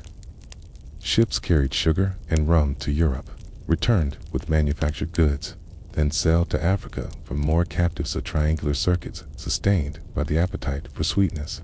Investors in London, Nantes, Lisbon, and Amsterdam financed plantations, while insurers calculated risks of storms, revolts, and disease. Every detail of plantation life was tied to distant markets. For the enslaved, survival meant adaptation. Families were fractured, languages mixed, traditions suppressed, yet resilience persisted. African songs, rhythms, and rituals took root in new soil. Religious practices blended, creating forms like Vedu in Saint Domingue and Obia in Jamaica. Enslaved communities cultivated small provision grounds, growing yams, cassava, or okra, preserving foodways that carried fragments of Africa. These quiet acts of endurance, though overshadowed by the brutality of plantation work, sustained identity across generations. The silence of the Sugar Islands was deceptive. To European eyes, they were places of wealth, barrels of sugar stacked, and warehouses, plantations, yielding profits. But beneath this prosperity lay exhaustion and death. The very soil was marked by sweat and blood. Each row of cane, a testimony to lives spent in labor. Plantations were engines, not because they roared loudly, but because they churned steadily, invisibly fueling the wider trade. And so, as we pause at the beginning of this story, a question lingers. How did islands once covered in forest and field, with diverse communities, become landscapes dominated entirely by sugar? And at what cost was sweetness carried to European tables? The rise of the Sugar Islands was not simply an agricultural development. It was a transformation of entire societies. To understand how these islands became the silent engines of the slave trade, it is necessary to look at the everyday operations of a plantation, the systems of control that governed labor, and the economic networks that extended far beyond the Caribbean. On a sugar plantation, the cycle of work was relentless. During planting season, enslaved men and women dug furrows with hoes, dropping cuttings of cane into the soil. The work was repetitive, but physically draining. The tropical sun bearing down without respite. As cane matured, fields had to be weeded and guarded against pests. But the harvest was the most demanding season. Cane had to be cut quickly, its sugar content declining rapidly once stalks were felled. Entire workforces moved in coordinated rhythm, cutters swinging machetes, haulers loading carts, drivers urging oxen to the mills. Inside the mills, the atmosphere was one of heat, noise, and danger. Wooden rollers, powered by animals or later by wind and water, crushed stalks to release juice. The rollers were unforgiving. Accidents could mean crushed hands or arms, injuries that were often fatal. Nearby, boiling houses contained great copper cauldrons where the juice was boiled, skimmed, and transferred from pan to pan. The air was thick with steam and the acrid smell of burning cane. Enslaved workers labored near fires, their skin blistering from heat and occasional splashes of boiling liquid. Overseers enforced discipline with whips, ensuring no delay in the process. The product of all this labor, raw sugar and molasses, was packed into barrels and loaded onto ships. Rum distilleries grew alongside plantations, converting molasses into spirits that became a major commodity in their own right. Rum, in turn, was shipped to Europe and Africa, traded for goods and captives. Further entrenching the triangular trade, planters developed elaborate systems to control the labor force. Enslaved people were divided into gangs, each assigned specific tasks. The strongest men worked as first gang cutters, hacking cane. Women and older children often worked in second gang duties, like weeding, carrying, or assisting at mills. Younger children tended animals or fetched water.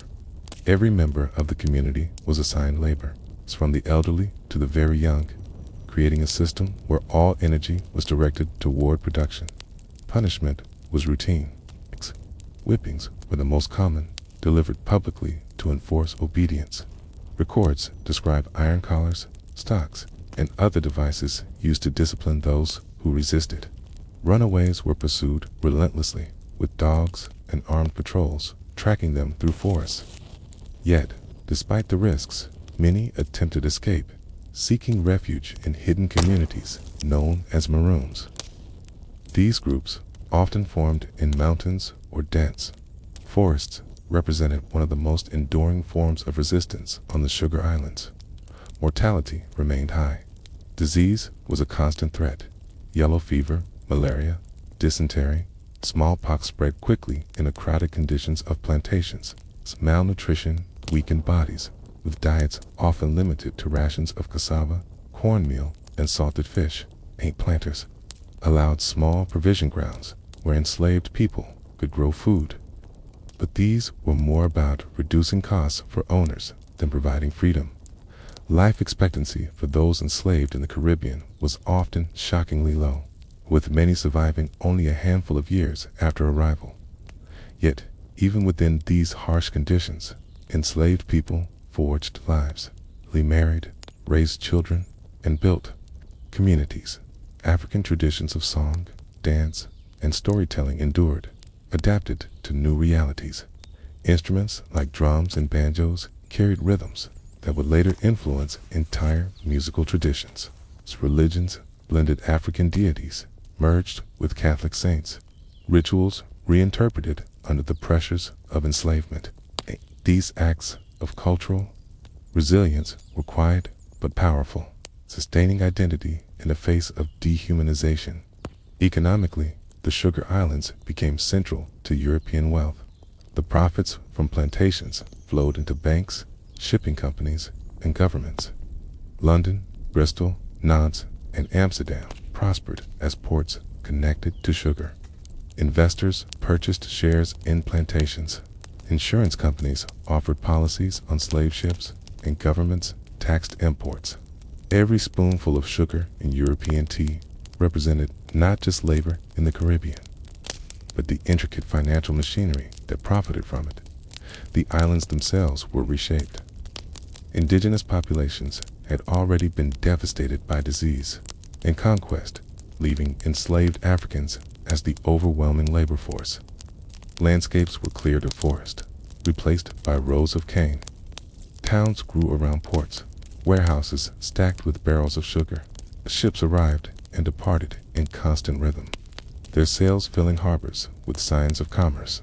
The islands became machines, their economies almost entirely dependent on sugar. For Europeans, sugar became ordinary. Sweetened tea in parlors, flavored pastries, and preserved fruits. What had once been a luxury for elites became a daily staple. Yet the cost of this ordinariness was borne entirely by enslaved labor. The violence and death of the plantations remained distant from European tables, hidden behind the neat crystals in bowls and the sweetness in drinks.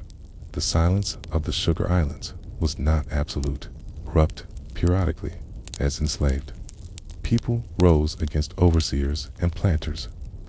Some revolts were small, quickly suppressed, while others shook entire colonies. These uprisings revealed that beneath the routine of plantations lay constant tension, a struggle between control and resistance. Yet, for much of the 17th and 18th centuries, the system held, sustained by violence, profit, and the constant flow of new captives. As this section ends, one unresolved thought lingers. How did the sweetness of sugar, so cherished in European households, mask the bitterness of its production? And why did entire societies choose not to taste the suffering behind it? Asterisk, by the 18th century, the sugar islands had become the center of gravity in the Atlantic economy. More than gold or silver, more than tobacco or indigo, it was sugar that poured wealth into European coffers. The Caribbean was transformed into a landscape of plantations and ports, each island a cog in a wider machine that stretched across oceans. Yet this machine was powered not by steam or gears, but by the lives of men, women, and children bound to unending labor. The plantations grew larger as demand increased. On Barbados in the 1600s, early sugar estates were modest, worked by dozens of enslaved Africans. By the 1700s, estates encompassed hundreds of acres, their workforces numbering in the hundreds. St. Domingue, modern Haiti, and other colonies followed suit, becoming vast sugar factories in the open air. The scale was staggering. St. Domingue alone produced nearly half of the world's sugar by the late 18th century, its fields stretching in rows as far as the eye could see. Life on these plantations was rigidly organized. Overseers divided workers into gangs, assigning tasks from dawn until dusk. Bells signaled the start of work, the shift to mills, the meager breaks, and the end of day. Even in the brief hours of rest, enslaved people were expected to tend their provision grounds, cooking food, repairing clothing, or caring for children. Sleep was short, bodies exhausted, yet the cycle began again with sunrise. Punishments were ever present. Whipping was routine, meted out for lateness, resistance, or perceived disobedience. Branding, mutilation, and execution were also recorded, meant to instill fear. Plantation records, dry in their phrasing, describe these punishments as part. Despite this, enslaved people found ways to endure and resist. Communities formed within the confines of the plantation. Families, though often disrupted by sales and separation, clung together where possible. Naming practices preserved African heritage, with children given names recalling ancestors or places of origin. Songs, dances, and religious rituals sustained cultural memory, transforming sorrow into shared resilience. These practices were not just survival, but defiance, quiet assertions of humanity in a system built on denial of it. The Sugar Islands were also places of constant fear for their rulers. The imbalance of numbers enslaved populations, far outnumbering Europeans, meant planters lived in dread of rebellion. Revolts were frequent, from small acts of sabotage to large uprisings. Runaways established maroon communities in mountains and forests waging guerrilla resistance against colonial authorities. In Jamaica and Suriname, Maroons became enduring forces, carving spaces of autonomy in hostile landscapes. Economically, the profits of sugar reshaped Europe. Merchants built fortunes, banks expanded, and governments collected taxes that funded wars and empires. Cities like Bristol, Liverpool, Nantes, and Amsterdam flourished. Their docks lined with warehouses filled with Caribbean sugar. Even industries far removed from the Caribbean benefited. Sugar money flowed into shipbuilding, insurance, and manufacturing.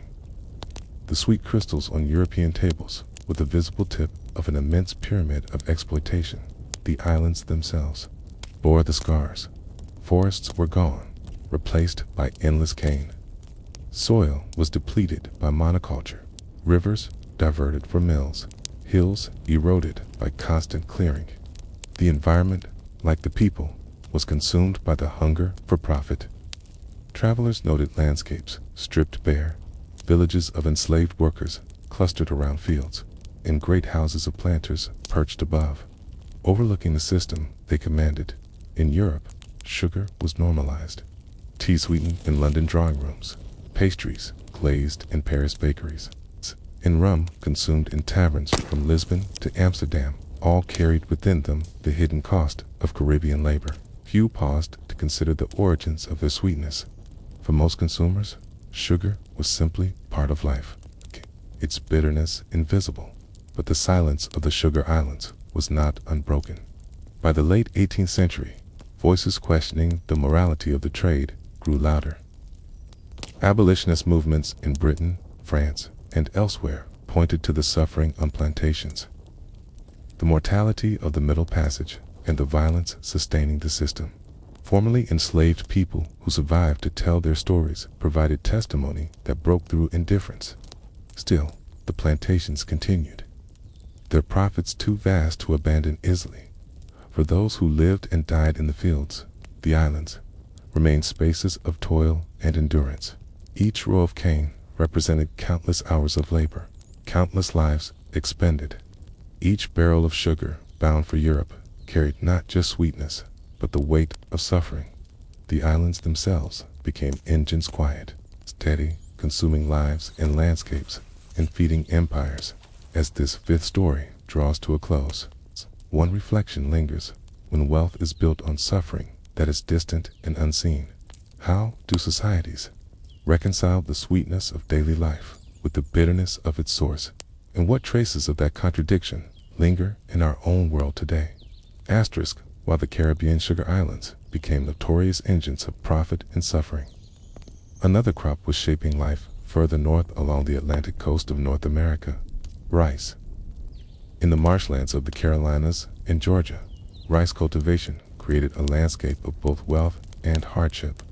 Unlike sugar, however, rice required specific knowledge, techniques, and skills knowledge that came not from European planters, but from the enslaved Africans they carried across the ocean. When English colonists settled in the Carolinas in the late 17th century, they sought a staple crop that could thrive in the region's climate. Tobacco flourished in Virginia. Sugar dominated the Caribbean. Carolina's swampy lowlands presented different possibilities. Early attempts at silk and indigo cultivation had mixed success. Rice, however, proved uniquely suited to the geography. Marshes and tidal rivers created conditions similar to those of West Africa, where rice had been cultivated for centuries. The key knowledge lay with the captives brought through the Transatlantic Trade.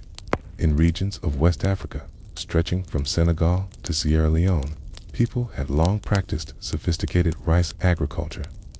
They built dikes, canals, and fields that harnessed seasonal floods. They knew how to plant and harvest different varieties, how to weed and thresh, and how to manage pests. This expertise, carried in memory and practice, became the foundation of Carolina rice cultivation. Planters soon recognized the value of this knowledge. Even if they did not always acknowledge its source, they sought captives from the rice coast deliberately purchasing men and women from areas known for their agricultural expertise. Advertisements for enslaved people sometimes specified prime, seasoned Africans from the windward coast, a euphemism for those with rice growing skills. In this way, African expertise was commodified along with African bodies. The landscape of the Carolinas was transformed. Swamps were drained, dikes constructed, and fields divided into flooded paddies. The labor to build and maintain these systems was immense. Slave workers, knee-deep in water, dug canals with shovels, carried mud in baskets, and constructed embankments.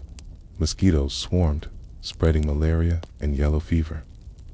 The heat was oppressive, the work unending. Yet through this labor, the Carolina gold rice economy was born. Daily life on rice plantations followed seasonal rhythms. In spring, fields were prepared and planted.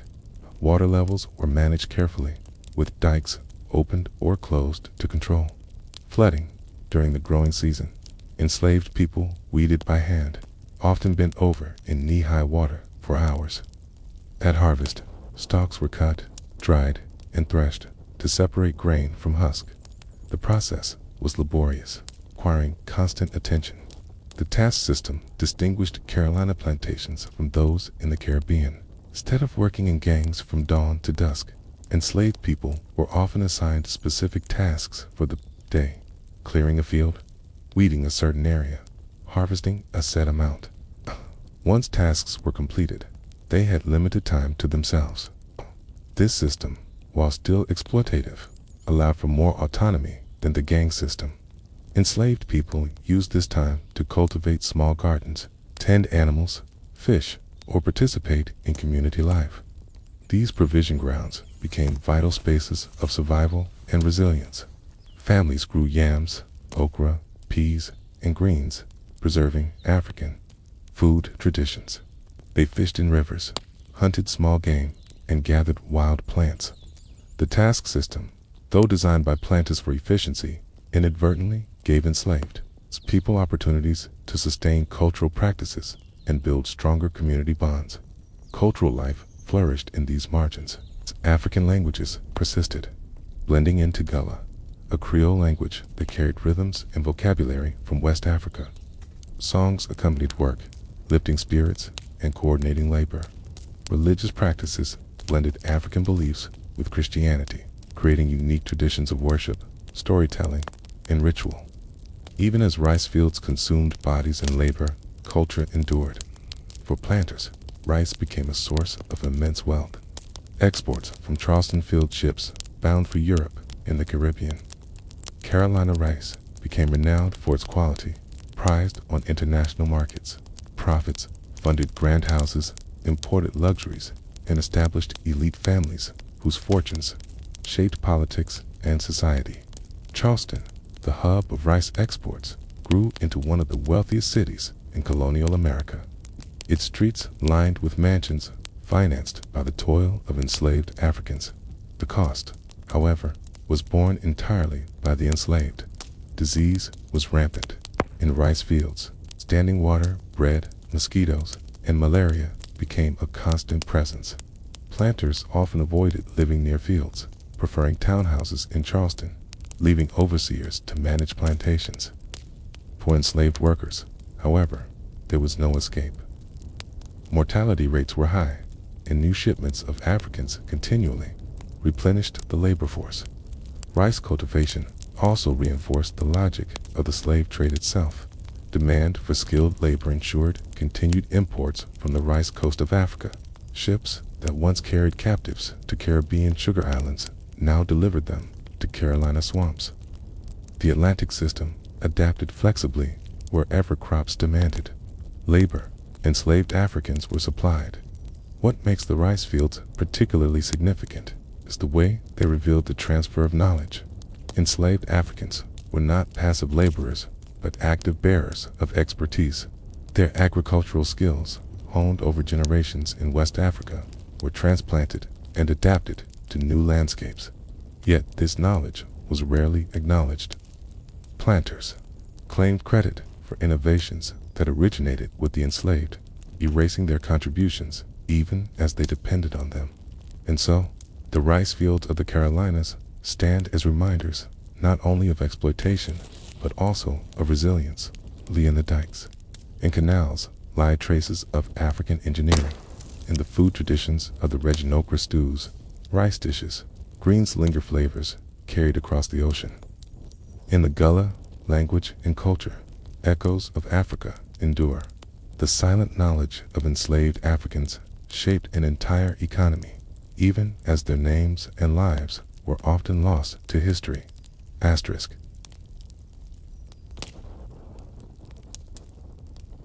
The Carolina lowlands, with their tidal rivers and broad swamps, became one of the most distinctive environments of enslavement in the Atlantic world. To a casual observer, the endless fields of rice might appear simply as agriculture green, stalks stretching across watery plains. Yet every detail of those fields was the product of painstaking human labor and knowledge. Much of it carried across the ocean from Africa. Rice cultivation in the Carolinas required engineering on a scale that many planters could never have achieved alone. The tidal irrigation system using dikes, canals, and floodgates to control water levels was borrowed directly from West African practices. Enslaved Africans brought from Sierra Leone and Senegambia knew how to read the tides, when to flood fields, and how to release water at the right moments. They built embankments by hand, carrying baskets of soil on their heads, forming walls strong enough to hold back rivers. These systems had to be maintained constantly, repaired after floods, and adjusted season by season. The result was a landscape reshaped by labor. Where once there had been swamps and forests, now there were geometric grids of rice paddies divided by canals and dikes. From above, the fields looked like vast mosaics of water and green. From within, they were spaces of toil. Workers stood, knee-deep in mud, bent over for hours, pulling weeds or planting seedlings. The water teemed with leeches, snakes, and biting insects. The humid air was heavy, the sun unrelenting. The work followed a strict calendar. In early spring, paddies were prepared, cleared of weeds, and leveled. Water was introduced in stages first, to soften the soil for planting, then drained to allow seedlings to take root, then flooded again to suppress weeds.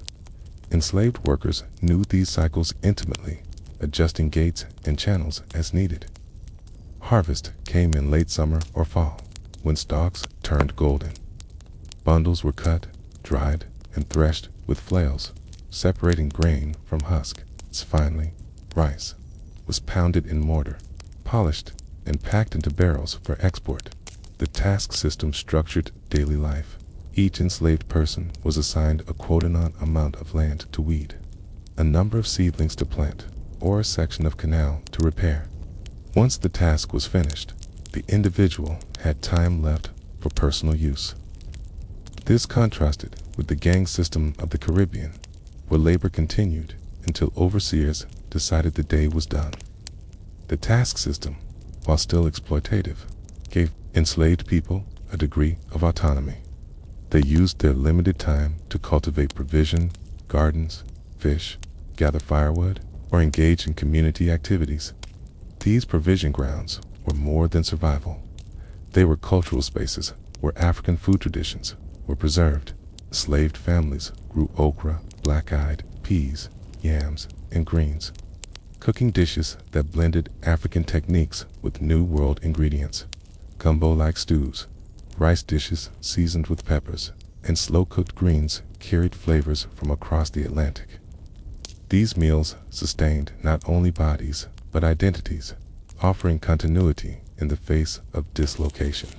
The relative autonomy of the task system also allowed for stronger community bonds. Enslaved people gathered in evenings to sing, tell stories, and practice rituals. The Gullah language, a Creole blending English with African languages, flourished in these spaces. Spiritual traditions blended as well. Christianity mingled with African beliefs, producing unique forms of worship that emphasized rhythm, song, and community. These cultural developments were not marginal, but central to survival, sustaining morale and identity amid harsh labor. Yet the dangers of rice cultivation remained constant. Malaria and yellow fever, carried by mosquitoes breeding in stagnant water, were endemic. Enslaved Africans, many from regions where such diseases were common, had partial resistance. Europeans, however, often succumbed.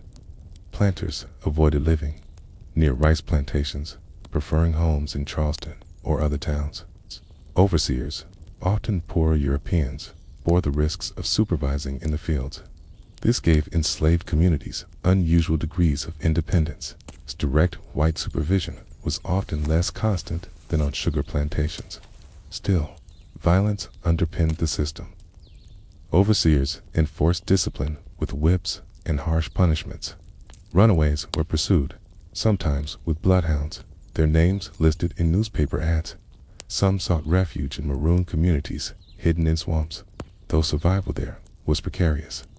Others resisted with